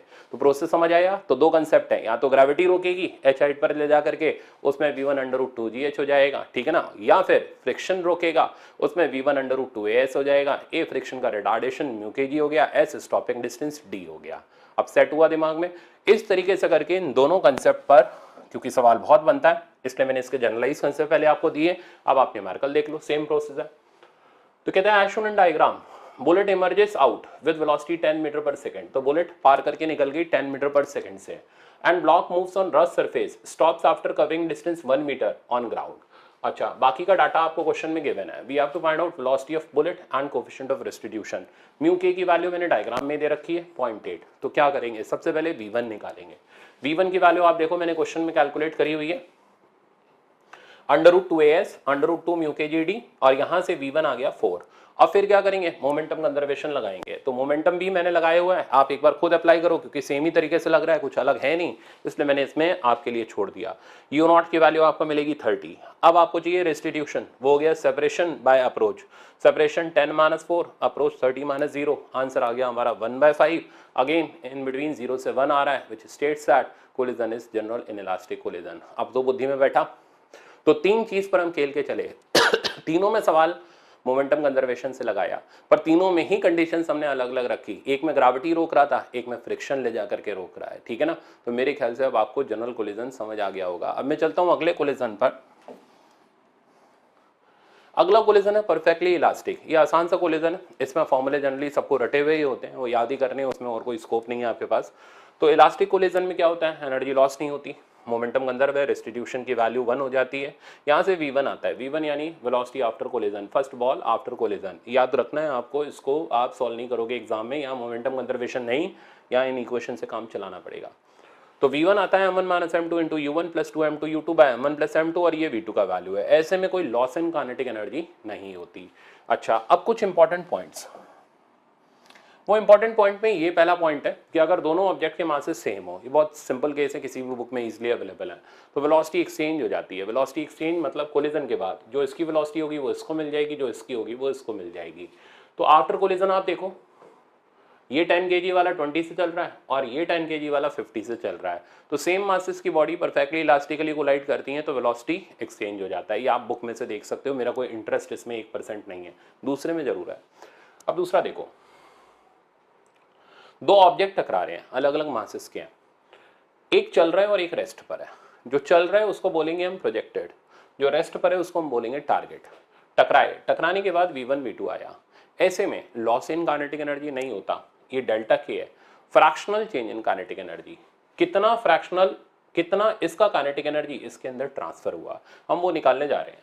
वो निकालने का तरीका इसकी इनिशियल काइनेटिक एनर्जी माइनस इसकी फाइनल काइनेटिक एनर्जी। ये निकालने के बाद फ्रैक्शन ट्रांसमिटेड की वैल्यू हमारे पास आ जाती है डेल्टा के बाई के। ये इसमें v1 की वैल्यू सब्स्टिट्यूट करके निकाला गया रिजल्ट है, ये आपको डायरेक्ट याद रखना है। 1 माइनस m1 माइनस m2 का whole square divided by m1 plus m2 का होल स्क्वायर।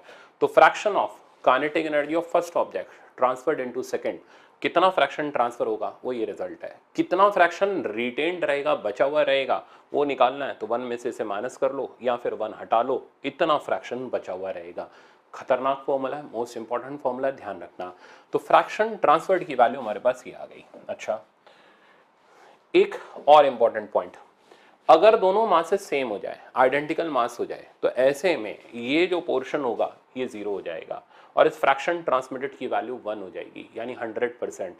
तो कब मैक्सिमम काइनेटिक एनर्जी का ट्रांसफर एक ऑब्जेक्ट से दूसरे ऑब्जेक्ट में होता है, तो तब होता है जब दोनों ऑब्जेक्ट के मासेस सेम हो। इस पे बेस्ड ये रिजल्ट है। तो ध्यान रखना, कंसेप्चुअल थ्योरेटिकल प्रॉब्लम है, दो ऑब्जेक्ट परफेक्टली इलास्टिकली टकरा रहे हैं, एक चल रहा है और एक रेस्ट पर है। तो मैक्सिमम ट्रांसफर इन काइनेटिक एनर्जी तब होगा जब दोनों ऑब्जेक्ट के मासेस सेम होंगे। ये थ्योरी पॉइंट इसके अंदर पूछा जाता है। अब चलते हैं आगे, इसी पे बेस्ड ये न्यूमेरिकल है। ये कह रहा है 8 kg collides elastically with stationary mass of 2 kg, E with the initial kinetic energy of the mass. तो इसकी इनिशियल काइनेटिक एनर्जी ई दे रखी है, हाफ mu स्क्वायर मैंने लगाया, कुछ खास किया नहीं। Kinetic energy left with it, बची हुई काइनेटिक एनर्जी चाहिए आफ्टर कोलिजन विल बी, तो कितनी काइनेटिक एनर्जी रिटेन होगी। अब रिटेन काइनेटिक एनर्जी का फॉर्मूला 1 हटा दो, ये रिटेन काइनेटिक एनर्जी बची, m1 m2 के वैल्यू सब्स्टिट्यूट किए। अगर आप एग्जाम में कैलकुलेट करते तो रोते रह जाते, क्योंकि आप इस फॉर्मूले के बिना कैलकुलेट नहीं कर पाते, बहुत लंबा टाइम लगता, इसलिए काफी इंपॉर्टेंट फॉर्मूला है। तो फ्रैक्शन रिटेन्ड आ गया 8 minus 2 6 by 10, that means 0.36। Delta K by K को उधर ट्रांसफर किया, के हो गया initial kinetic energy which was E. तो कितना फ्रैक्शन बचा, तो कितना काइनेटिक एनर्जी रिटेन हुआ यानी बचा, that answer is 0.36 E. Option देखोगे तो ऑप्शन सी करेक्ट हो गया। कितना ट्रांसफर हुआ अगर वो निकालना है तो 1 में से माइनस कर लो, तो 0.64 ई, इतना फ्रैक्शन उसमें ट्रांसफर हुआ, इतना काइनेटिक एनर्जी उसमें ट्रांसफर हुआ। तो ये था एक हिडन प्रॉब्लम जो जरूर था इस वक्त बताना था, ताकि एग्जाम में ऐसा पूछा नहीं गया कभी, बट अगर पूछा जाए तो आप उसको करके आओ, छोड़ के नहीं आओ। अब चलते हैं आगे। अब ये जो आप देख रहे हो ये है फॉर्मूला बेस्ड प्रॉब्लम, इसमें मैं थोड़ा सा ज़्यादा लेवल ले गया ताकि आपको थोड़ा प्रैक्टिस का अच्छा मौका मिले, मज़ा आएगा पढ़ाने में। अब सीखो। तो कहानी ऐसी है, 3 ऑब्जेक्ट्स हैं, ठीक है ना, इनको तब तक टकराना है जब तक सारे टकराना बंद ना कर दें। तो ये एक लंबा कार्यक्रम होता है, इसमें एक मैं कर रहा हूँ, फिर 1-2 आप घर पे ट्राई करना, ठीक है। आप कौन सा ट्राई करोगे मैं बता दूंगा टेस्ट के अंदर आपको मिल जाएंगे, ठीक है ना, बट मैं यहाँ पे भी आपको बता दूंगा आपने कौन सा ट्राई करना है। अब सीखो करना क्या है। इसमें कुछ जगह पर फॉर्मूले से वेलोसिटी निकालनी होती है, कुछ जगह हम अपने बेसिक प्रॉपर्टी से वेलोसिटीज निकाल सकते हैं। जैसे कोलिजन परफेक्टली इलास्टिक है और हमें फाइनल वेलोसिटीज निकालनी है when all collisions are over. तो सबसे पहले हम कराने जा रहे हैं कोलिजन बिटवीन 1 and 2, या फिर ABC कर लो। तो पहला स्टेप है collision between A and B। तो A और B के बीच में कोलिजन हम देख रहे हैं, ये डायग्राम है बिफोर कोलिजन का। बिफोर कोलिजन में U1 की वैल्यू U थी, U2 0 था और इसका कोई लेना देना अभी कोलिजन से नहीं था। ये डायग्राम है आफ्टर कोलिजन का, पर ये तभी बन पाएगा जब आपको आफ्टर कोलिजन की वेलोसिटीज पता हो। अब चेक करो, जिन ऑब्जेक्ट को आप टकराने जा रहे हो उनकी फाइनल वेलोसिटीज निकालने के लिए या तो फॉर्मूला लगाना पड़ेगा या प्रॉपर्टी तब चलेगी जब दोनों के मासेस सेम है। अगर मासेस सेम है तो फॉर्मूले की जगह हम डायरेक्ट लगा देंगे कि वेलोसिटी एक्सचेंज हो जाएगा, तो इसकी वेलोसिटी इसको ट्रांसफर हो जाएगी, यानी टक्कर के बाद ये U से जाएगा और इसकी वेलोसिटी 0 हो गई। तो ये हुआ final velocities after collision of A and B। अब ये वाला ऑब्जेक्ट इससे टकराने जा रहा है। अब स्टेज 2 आई, collision between B and C। B वाला ऑब्जेक्ट यू से चल रहा है, सी वाला रेस्ट पर है। अब u1 इसे ले लेते हैं और u2 इसे ले लेते हैं। कोलिजन के बाद का स्टेटस वो हम बाद में ही बता पाएंगे जब हम v1 v2 निकालेंगे, क्योंकि अब दोनों मासेस अलग अलग हैं तो हमें फॉर्मूला चलाना पड़ेगा। तो v1 का फॉर्मूला, पहले फॉर्मूला लिखो m1 माइनस m2, ये रटा हुआ चाहिए बेटा, u1 plus 2m2 u2 bye में m1 प्लस m2। अब चेक करो u2 वाला पार्ट, क्योंकि दूसरा ऑब्जेक्ट रेस्ट पर है तो इतना खाता तो क्लोज हो गया, इसको हमें मैनेज करने की जरूरत नहीं है। अब हम इसमें डाटा सब्स्टिट्यूट करते हैं। m1 की जगह आ गया m minus 2m times u1 की जगह आ गया u डिवाइडेड बाय 3m। तो v1 की वैल्यू आ गई माइनस ऑफ u बाई 3। तो कोलिजन के बाद इस ऑब्जेक्ट की वेलोसिटी माइनस u बाई 3 है। माइनस साइन इंडिकेट कर रहा है कि यह वेलोसिटी इधर की तरफ हो गई, यानी ये अपना डायरेक्शन चेंज कर चुका है और u बाई 3 से चल रहा है। अब सवाल इसकी वेलोसिटी का है, वो निकालने के फिर से दो तरीके हैं, या तो फॉर्मूला चलाओ या रिस्टिट्यूशन लगा लो। मेरे को ज़्यादा अच्छा रिस्टिट्यूशन लगता है क्योंकि यहाँ रिस्टिट्यूशन 1 है, इसलिए सेपरेशन की वेलोसिटी और अप्रोच की वेलोसिटी बराबर करके वो बड़ा फॉर्मूला यूज़ करने से हम बच जाएंगे। तो हम इससे v2 निकाल लेते हैं। तो v2 का वैल्यू आ जाएगा u, अच्छा इसमें सारी चीज़ें विद प्रॉपर साइन चलनी है। v1 की जगह आया माइनस u बाई 3, u1 की जगह आपके पास आ गया u, u2 वाला पार्ट 0, यहां से v2 की वैल्यू आ गई 2u बाई 3। तो कोलिजन के बाद इसकी वेलोसिटी हमारे पास हो गई v2 and this velocity v2 is 2u by 3। अब ये तो इधर निकल गया, ये फिर पीछे चला। अब आते हैं थर्ड स्टेज पर। देख रहे हो ना कैसे प्रोसेस आगे बढ़ता चला जा रहा है, सिरदर्द हो जाता पूरा कोलाइड कराते कराते। अब आते हैं collision between A and B. अब ए और बी का जब आप कोलिजन कराओगे तो इससे तो मतलब ही नहीं है, तो जाने दो भाई, इधर तुम निकल लो 2u बाई 3, ये इधर आया u बाई 3। अब आपको कोलिजन वापस से कराना पड़ेगा ए और बी का। अब इसमें फॉर्मूला लगाने की जरूरत नहीं है, वेलोसिटी एक्सचेंज लगा दो। तो इसकी वेलोसिटी इधर मिल गई इसको u बाई 3, ये रेस्ट पर आ गया और ये इधर चला गया 2u बाई 3। अब जान बच गई, क्योंकि अब कोई भी किसी से कोलाइड नहीं करेगा, सारे वॉल इधर उधर सेपरेट आउट हो गए। तो ये था फाइनल वेलोसिटीज का स्टेटस। तो फाइनल वेलोसिटी फर्स्ट ऑब्जेक्ट की माइनस u बाई 3, सेकंड वाले की 0, थर्ड वाले की प्लस 2u बाई 3।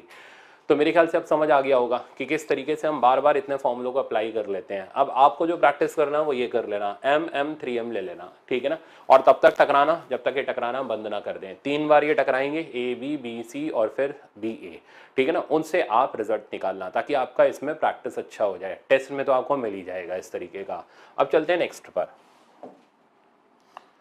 नेक्स्ट है परफेक्टली इनलास्टिक। ये बहुत आसान कोलिजन होता है। इसके अंदर दो ऑब्जेक्ट आए, टकराए, चिपक गए, ठीक है ना। इसमें maximum loss in kinetic energy होता है क्योंकि एक ही वेरिएबल है। फाइनल वेलोसिटी मोमेंटम कंजर्वेशन से आ जाता है और फॉर्मूला भी बड़ा प्यारा सा आसान सा, m1 u1 plus m2 u2 divided by m1 plus m2।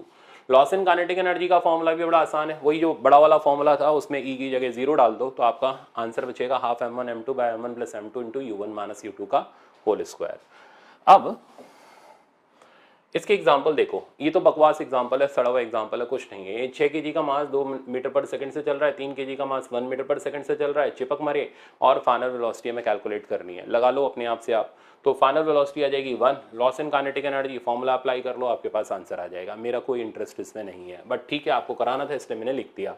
तो लॉस इन काइनेटिक एनर्जी आ रही है 9 जूल। मेरे को ये कराने बैलिस्टिक पेंडुलम कराना है और वापस से फ्रिक्शन वाला कराना है और मैक्सिमम इलॉन्गेशन कंप्रेशन कराना है। अब सीखो। तो यहाँ से बुलेट आई, अब कंसेप्ट की तो जरूरत नहीं है, ठीक है ना। अब आप पूरा कंसेप्ट अपने आप जानते हो, आप सीख सकते हो। बुलेट आई, इसके अंदर अटक गई, bullet gets embedded in block. पूरा सिस्टम राइज किया h हाइट तक, 60 डिग्री के एंगल तक, length of thread is 1 metre. सवाल उल्टा चलाएंगे, पहले h से हम v निकालेंगे, ठीक है ना। और वो v मैंने निकाला हुआ है, v की वैल्यू होगी √2gh, आंसर आया √10 मीटर पर सेकेंड। अब लगाएंगे मोमेंटम कंजर्वेशन, आ जाओ ऐसे ही लगाते हैं 100 u0। तो इनिशियल मोमेंटम 100 u0 हो गया, डब्बे का तो 0 हो गया क्योंकि रेस्ट पर था। फाइनल मोमेंटम 400 प्लस 100, मास मत ऐड करना भूल जाना, पता है मास ही जोड़ना भूल गए, वो -1 लेके आ गए। तो 500 इंटू √10, यहाँ से u0 की वैल्यू आ गई 5√10। तो मेरे ख्याल से इसमें तो 4 नंबर कमा के आ जाओगे, इसमें तो आपका नुकसान नहीं होना चाहिए। बैलिस्टिक पेंडुलम हर तरीके का मैंने आपको दे दिया कि कैसे करके सवाल को अटेम्प्ट किया जाता है। दूसरा केस, फ्रिक्शन वाला देख लो, बुलेट आई अटक गई, रगड़ करके डब्बा डी डिस्टेंस पर रुका, और वी निकालने का तरीका याद करा दिया ना, √2as, ए की जगह म्यू के जी आ गया। तो फिर से हमने वी निकाला, डाटा आप स्कैन कर लो, वी की वैल्यू आ रही है 4, और मोमेंटम कंजर्वेशन लगा के हमने u नॉट निकाला। ये जितने सवाल मैं कर रहा हूँ आपको अपने यहाँ प्रैक्टिस करनी है, अगर आपको अपना सिलेक्शन चाहिए इस साल तो, ठीक है ना, छोड़ के नहीं जाना है। तो u नॉट आ रहा है 20 मीटर पर सेकेंड। अब आगे मूव करते हैं, आया ना, देखो अब ये है मैक्सिमम इलोंगेशन और कंप्रेशन का मजेदार खेल, ठीक है। देखो इसमें क्या हो रहा है, ये ऑब्जेक्ट आया u1 वेलोसिटी से, दूसरा ऑब्जेक्ट चल रहा था u2 वेलोसिटी से, बीच में स्प्रिंग लगी हुई है। अब ये इसको तब तक कंप्रेस करेगा जब तक दोनों की वेलोसिटी सेम ना हो जाए। इस वक्त स्प्रिंग का कंप्रेशन मैक्सिमम होगा, यहाँ एनर्जी लॉस नहीं हो रही, ये बिल्कुल परफेक्टली इलास्टिक तरीके का है, बट इसमें जो एनर्जी है, काइनेटिक एनर्जी है, वो पोटेंशियल एनर्जी के अंदर कन्वर्ट हो जा रही है। तो आप इसको एक लाइन में ऐसे कर सकते हो, कोई कॉमन वेलोसिटी आपसे पूछता नहीं, पूछ भी ले तो मोमेंटम कंजर्वेशन से आ जाएगी। मैक्सिमम कंप्रेशन निकालने का वन लाइन का तरीका है, loss in kinetic energy, gain in potential energy. Loss in kinetic energy का वही रटा रटाया formula, half m1 m2 by m1 plus m2 into u1 minus u2 का whole square. Gain in potential energy of spring हो गई half की x square, क्योंकि initially spring relax state में थी। यहां से आप एक्स की वैल्यू निकाल सकते हो, एक्स यानी मैक्सिमम कंप्रेशन। किसी हाल में मत छोड़ के चले जाना, हो सकता है वर्ड टू वर्ड यही प्रॉब्लम मिल जाए जो मैं अगला आपको सिखाने जा रहा हूं, देखना। पेटेंटेड है, ठीक है। आज तक जितने डाउट मेरे पास आए ना, सब में यही आया है, और जितने आएंगे उसमें भी यही आएगा, कारण आईआईटी का प्रॉब्लम है, ठीक है ना। तो आप किसी भी किताब के अंदर इसको देख सकते हो, कहीं पर भी देख सकते हो, सीख सकते हो, और नीट के अंदर भी मिल जाना चाहिए। अब सीखो, कहते हैं ये एम मतलब डायरेक्ट तो देते नहीं एग्जामिनर ना, ये पहले कुछ ना कुछ आपका खून जरूर पिएंगे, ठीक है ना। तो ये आपको परेशान करेंगे, पर परेशानी से बचने का एक ही तरीका है कि सीख लो अच्छे से। ये एम का ऑब्जेक्ट यू से चल रहा था, ये सिस्टम रेस्ट पर था, इसके और इसके बीच में परफेक्टली इनलास्टिक कोलिजन हुआ, ये इससे आया, टकराया, चिपक गया, फिर मैक्सिमम कंप्रेशन की कहानी शुरू होती है। तो सबसे पहले हम इसे ला करके इससे टकरा के चिपका देते हैं और वेलोसिटी फाइनल निकाल लेते हैं, वो मैंने इधर डायग्राम में निकाल दी। ये वेलोसिटी v1 मोमेंटम कंजर्वेशन से आ जाएगी, इनिशियल मोमेंटम हो गया mu, दूसरे का हो गया 0, और फाइनल हो गया 2m। इसका कोई रोल नहीं है, पता चले इसके साथ इसका मास भी चिपका लिया आपने, ठीक है ना, कोलिजन इसके और इसके बीच में हो रहा है, ये ध्यान रखना आप। तो v1 की वैल्यू मेरे पास आ गई u/2। अब खेल शुरू होता है, अब ये इसको आगे ले जाएगा और तब तक कंप्रेस करेगा जब तक दोनों की वेलोसिटी सेम ना हो जाए। अगर ये वेलोसिटी निकालनी है तो अगेन मोमेंटम कंजर्वेशन लगा लो, और ये वेलोसिटी हमारे पास u/3 आ जाएगी, पर इसकी जरूरत नहीं पड़ेगी। तो अब हमें निकालना होता है मैक्सिमम कंप्रेशन, जिसके लिए आप लगाओ अपना कंसेप्ट लॉस इन काइनेटिक बराबर gain in potential. Loss in kinetic हो गया, आप फॉर्मूला वही इस्तेमाल करना है, half m1 m2 by m1 plus m2, जिसकी वैल्यू मैंने डाली तो बना 2m/3, u1 minus u2। u1 का काम ये करेगा, u2 का काम वो करेगा। u1 की वैल्यू हो गई, संभाल के डालनी है आपको, u/2, तो u/2 माइनस 0, हाफ हाफ मैंने कैंसिल कर ही दिया था, kx स्क्वायर, यहाँ से x की वैल्यू आ गई। तो मुश्किल नहीं है भाई, ठीक है ना, बस थोड़ी सी प्रैक्टिस की जरूरत है, वो कर लो, आपका मैक्सिमम इलोंगेशन कंप्रेशन गलत नहीं होगा। अब चलते हैं ऑब्लिक कोलिजन। ऑब्लिक कोलिजन भी तीन तरीके का, परफेक्टली इलास्टिक, इनइलास्टिक और जनरल, तीनों सिखाता हूँ। देखो परफेक्टली इलास्टिक, अब परफेक्टली इलास्टिक में हमारे पास वो हथियार तो है ही मोमेंटम कंजर्वेशन का। या मोमेंटम कंजर्वेशन दो एक्सिस की तरफ अलग अलग लगेगा, एक्स की तरफ अलग, वाई की तरफ अलग। एक्स की तरफ लगाओगे तो m1 u1 plus m2 u2 बराबर m1 v1x, मैंने जनरली लिखा है, या फिर आप इसको कंपोनेंट मार के लिख लो, और इधर m2 v2 cos phi. Y axis का मोमेंटम देखोगे तो इनिशियल तो 0 है, और फाइनल अगर आप देखोगे तो फाइनली इसका y का और इसका y का आपस में बराबर हो जाएगा, क्योंकि इनिशियल 0 था। तो दूसरी इक्वेशन बनी हमारी मोमेंटम कंजर्वेशन की। तीसरी main important kinetic energy conservation. Kinetic energy conserve करी, हाफ वाला टर्म पूरी इक्वेशन से कैंसिल आउट हो जाएगा, इसमें कोई आपको कंपोनेंट की जरूरत नहीं, क्योंकि काइनेटिक एनर्जी स्केलर क्वांटिटी है। सवाल लगाने का तरीका, सवाल इस बात पे डिपेंडेंट है, जैसा मैंने पहले बताया था कि कोलिजन के बाद क्या दे रखा है। अगर कोलिजन के बाद की वेलोसिटी दे रखी है तो फट से काइनेटिक एनर्जी कंजर्वेशन लगाओ, मोमेंटम नहीं, काइनेटिक एनर्जी कंजर्वेशन लगाओ, दूसरी वेलोसिटी निकाल लो, ठीक है ना। अब मोमेंटम कंजर्वेशन लगा करके आप एंगल निकाल लो, ठीक। अगर एंगल दे रखे हैं तो पहले मोमेंटम कंजर्वेशन लगाओ, फिर काइनेटिक एनर्जी लगाओ, ये इसका प्रोसेस होता है। इसमें एक स्पेशल केस पर सवाल सबसे ज्यादा होता है, मतलब आता ही यही है, इसके अलावा कुछ नहीं आता। देख लो, दोनों ऑब्जेक्ट के मासेस सेम है ना, जैसा अभी थोड़ी देर पहले था। एक चल रहा है और एक रेस्ट पर है, शब्द ध्यान से सुनना, दोनों नहीं चल रहे, एक चल रहा है और एक रेस्ट पर है।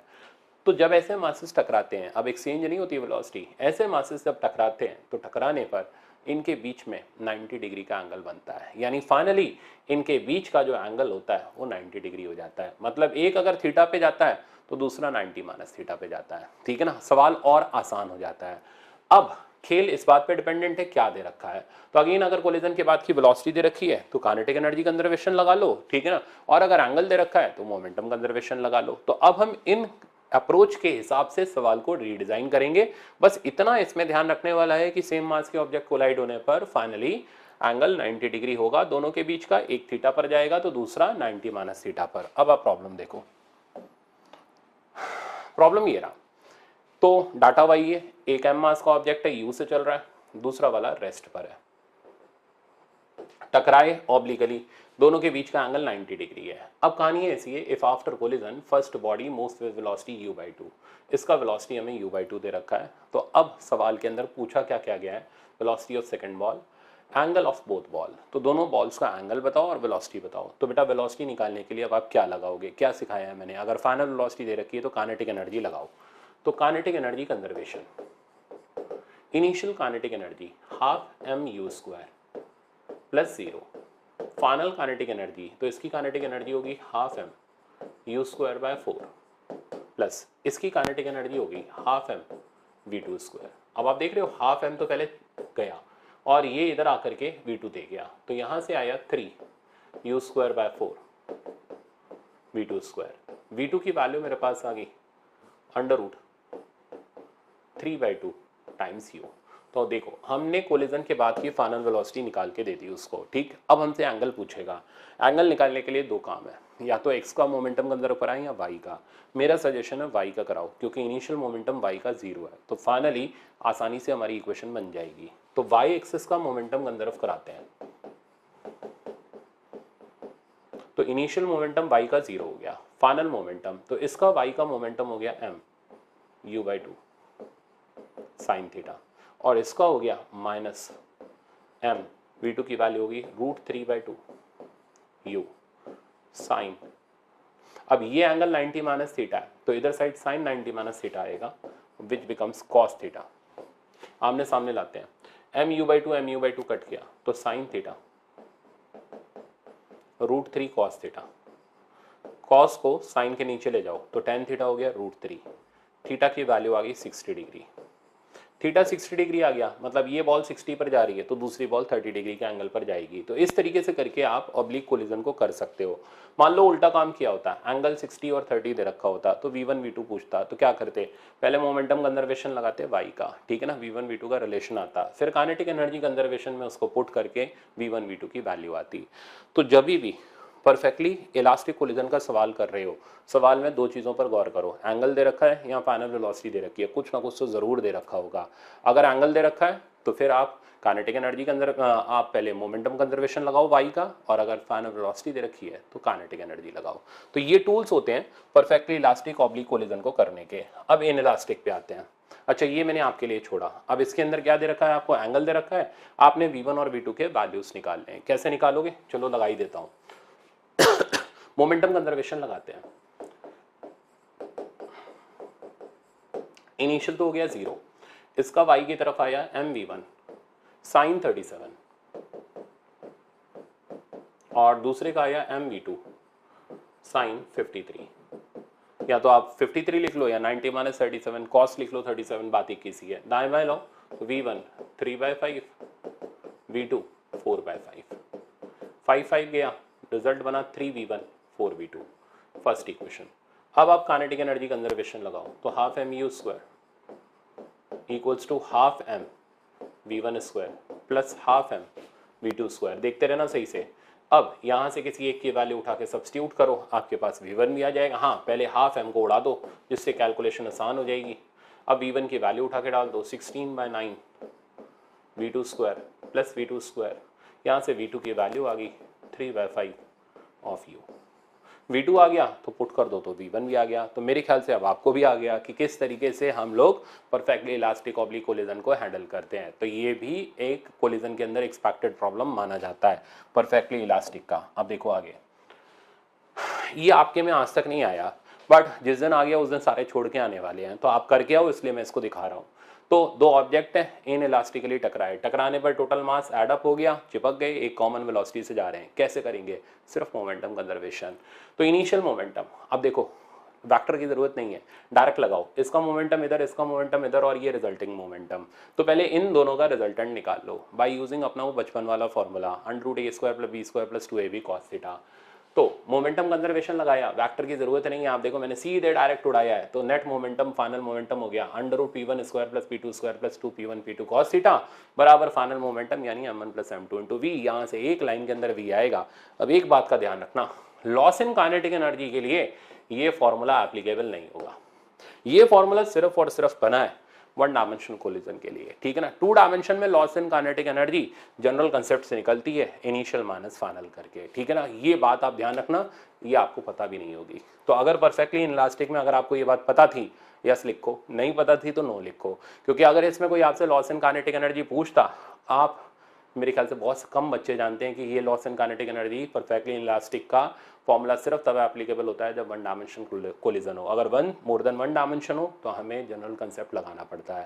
तो ये बातें बहुत कम बच्चों को पता होती है, इसलिए ऐसा कंसेप्ट जब एग्जाम में दिया जाता है तो सारे फंस जाते हैं, छोड़ के आते हैं। इसलिए मैंने कहा ना बहुत कम बच्चे करके आ पाते हैं। अब सीखो सवाल। m मास का ऑब्जेक्ट 2u से चल रहा है, 2m मास का ऑब्जेक्ट u से चल रहा है, दोनों टकरा गए, टोटल मास हो गया 3m, फाइनल वेलोसिटी निकालनी है, उड़ा दो मोमेंटम कंजर्वेशन से। इसका मोमेंटम हो गया 2mu, इसका भी हो गया 2mu, दोनों के बीच का एंगल 60 डिग्री है, दोनों के मोमेंटम सेम है, तो रिजल्टेंट हो गया √3mu, ठीक है ना। 60 डिग्री वाले पर रिजल्टेंट हो गया, आप देख लो मैंने डायरेक्ट निकाल दिया एक लाइन के अंदर, तो 2m तो इनका मास हो गया, √3u इसका रिजल्टेंट हो गया, तो 2√3mu is equals to final momentum यानी 3mv, और v का वैल्यू मेरे पास ये आ गया। Loss in kinetic energy initial minus final, initial minus final किया, आंसर आया mu²। इसको आप अपने आप जरूर करोगे क्योंकि आपको जनरली ऐसा सवाल बुक के अंदर नहीं मिलेगा, तो इसलिए आप इसको जरूर ट्राई करो। अब मैं आगे बढ़ता हूं, अब आते हैं हम जनरल कोलिजन पर। देखो बेटा, जनरल कोलिजन का स्कोप मतलब एग्जाम में बहुत कम है, आईआईटी में बहुत ज्यादा है क्योंकि वहां नंबर ऑफ वेरिएबल निकालने में हमें दिक्कत नहीं आती, मेडिकल में नहीं है। मेडिकल में जनरल कोलिजन के अंदर एक कंसेप्ट तो हमारा उड़ गया कि अब हम काइनेटिक एनर्जी कंजर्व करा ही नहीं सकते, तो ले देखिए दो ही बातें बची, एक्स का मोमेंटम कंजर्व कराओ और वाई का मोमेंटम कंजर्वेशन लगाओ। तो एक्स और वाई का मोमेंटम कंजर्वेशन लगा के ही हमारे पास जो आता है वो फाइनल रिजल्ट होता है। तो सिर्फ इन दो इक्वेशनों से काम चलाना होता है। सवाल देखो, कहता है ये m मास का ऑब्जेक्ट u से चल रहा था, 2m वाला रेस्ट पर था, टक्कर के बाद m वाला इधर गया u/2 से। बताओ 2m वाला कितनी स्पीड और कितने एंगल पर गया। क्या करेंगे, कुछ नहीं करना, मरना पड़ेगा, अपने को लगाना पड़ेगा x और y का मोमेंटम कंजर्वेशन। तो इधर लगाया मैंने y का मोमेंटम कंजर्वेशन, इनिशियल y का हो गया 0, फाइनल y का मिला mu/2 और इसका बराबर कर दिया 2mv2 sin phi, यहाँ से आ गया v2 sin phi u/4 के बराबर। अब इसी तरह x का मोमेंटम कंजर्वेशन लगाया, v2 cos phi आया u/2 के बराबर। हमारा टास्क क्या था, v2 और phi निकालना। इन दोनों की स्क्वायरिंग एडिंग कर दी, तो स्क्वायरिंग एडिंग करने से v2 आ गया और डिवाइड कर दिया, डिवाइड करने से phi आ गया। तो ये था हमारा जनरल कोलिजन का कंसेप्ट, जिसमें हम काइनेटिक एनर्जी कंजर्वेशन लगा ही नहीं सकते, सिर्फ दो इक्वेशनों से काम चलाना होता है, x का मोमेंटम और y का मोमेंटम। अब तो बुद्धि में बैठा होगा, भयानक लेक्चर कर दिया मैंने, पूरा हर कोलिजन सिखा दिया आपको। अब चलते हैं लास्ट, रीबाउंडिंग ऑफ बॉल। दिमाग नहीं लगाना, याद रखना है जो मैं दे रहा हूं 4 रिजल्ट, इनको घोट के पी जाओ, चांसेस कम है बट फिर भी याद कर लो। वो चांसेस ये हैं, जैसे बॉल टकराती है, बार बार उछलती है एक पर्टिकुलर हाइट तक, तो ये 4 रिजल्ट्स हैं। टकराने के बाद बॉल की जो वेलोसिटी होगी e⁻n⁵, जहां e coefficient of restitution, n उसका नंबर ऑफ कोलिजन। तो एक कोलिजन के बाद की वेलोसिटी निकालनी है तो ev0, 2 कोलिजन के बाद e², 3 के बाद e³ and up to so on. Height निकालनी है, किस हाइट तक बाउंस करेगी, e⁻²nh0। तो सब याद करके ही काम चलाते, कोई डेराइव नहीं करता, क्योंकि डेरिवेशन में देख लो भाई पूरी ज्योमेट्रिक प्रोग्रेशन की सीरीज लगानी पड़ती है, कोई नहीं याद करता। Total distance h0 1 + e²/1 - e², याद रखना है। टोटल टाइम मतलब कितनी टाइम तक बाउंसिंग हुई, √2h/g 1 + e/1 - e। ये 4 रिजल्ट हैं जिनको याद करना है, इन बेसिस पर आपको सवाल मिलेगा। अब जैसे पहला प्रॉब्लम ये है, ball falls from height 20 metre, rebound from hard floor if it loses 20% of energy. 20% lose कर दिया, हमें लूज करी हुई नहीं चाहिए, हमें बची हुई एनर्जी चाहिए। तो हमने लगाया इनिशियल काइनेटिक एनर्जी, अच्छा फाइनल काइनेटिक एनर्जी, मान लिया फाइनली बॉल v वेलोसिटी से जा रही है, ठीक है ना, हमें रिस्टिट्यूशन निकालना है, फिर होगा तो हाइट वाइट भी निकाल लेंगे। अच्छा देखो, तो इस काइनेटिक एनर्जी कंसेप्ट को लगाया, final kinetic energy 80% of initial, यहां से हमें v और v नॉट का रेशियो मिला, मतलब सेपरेशन बाय अप्रोच की वेलोसिटी का रेशियो मिला, और इसी रेशियो को हम बोलते हैं कोफिशिएंट ऑफ रिस्टिट्यूशन। तो रिस्टिट्यूशन की वैल्यू आ गई √0.8, ठीक है ना। तो ये √0.8 का वैल्यू अपना 0.4 नहीं होता, ये ध्यान रखना। अंडर रूट के अंदर अगर 1 से छोटा क्वांटिटी है तो उसका रूट जो होगा उससे बड़ा आएगा। तो इस ई की वैल्यू आ रही है 0.89, ये इसका कोफिशिएंट ऑफ रिस्टिट्यूशन हो गया। ऑप्शन नंबर हमारा ए हो गया। मान लो कोई आपसे कहता है हाइट बता दो कि इस कोलिजन के बाद, फर्स्ट कोलिजन के बाद बॉल कितनी हाइट तक जाएगी, तो हाइट का formula e⁻²n h0। After first collision है तो e² h0, e² हो गया 0.8, h0 की जगह जिस साइड से वो छोड़ा गया था 20, आंसर आ गया 16 मीटर। तो 16 मीटर हाइट तक बॉल जाएगी आफ्टर फर्स्ट कोलिजन, ये इसका तरीका हुआ। एक और सवाल देखो, ये कह रहा है shown in diagram ball drop from height 20 metre on ground if E is half. अब हमें E सीधे सीधे दे रखा है, तो जब E सीधे सीधे दिया होता है तो वो फॉर्मूला बेस्ड सवाल ही पूछता है। देखो आप, total distance after which ball stops, तो टोटल डिस्टेंस निकालना है। क्या फॉर्मूला था, h0 1 + e² / 1 - e²। h0 हो गया 20, E आपको दे रखा है, पुट किया, आपके पास टोटल डिस्टेंस आ गया। टोटल टाइम निकालना है तो √2h/g, वो मैंने यहाँ किया ही हुआ है, और 1 + e / 1 - e, यहाँ से टोटल टाइम आ गया, कितनी देर तक बॉल बाउंस करेगी। तो ये था आपका फुल फ्लेश्ड कोलिजन का लेक्चर, मेरे ख्याल से समझ आ गया होगा। अब क्या, प्रैक्टिस की बारी। बहुत ज़रूरी है सीएम कोलिजन के अंदर प्रैक्टिस, बिना प्रैक्टिस के आप लड़ाई नहीं जीत पाओगे। तो अब मैं आपको इंपॉर्टेंट क्वेश्चंस दे रहा हूँ, उनकी प्रैक्टिस करना, फिर आप अगला लेक्चर अपना रोटेशनल मोशन का देखना, ठीक है ना। ये पावरफुल लेक्चर्स हैं तो इनको आराम आराम से हजम करना। पता चले आपने छोड़ दिया तो आपका कंसेप्ट गया, फिर आपके 2-3 सवाल ऐसे ही काटा मार दो, फिर वो सही नहीं होने। तो इसकी प्रैक्टिस करके ही आप आगे मूव करोगे, ठीक है। तो ये वो इंपॉर्टेंट क्वेश्चन है जिनको प्रैक्टिस करके आपका COM और कोलिजन वाला टॉपिक बिल्कुल परफेक्ट हो जाएगा, ठीक है। अब हम मिलते हैं नेक्स्ट लेक्चर में। Thank you so much.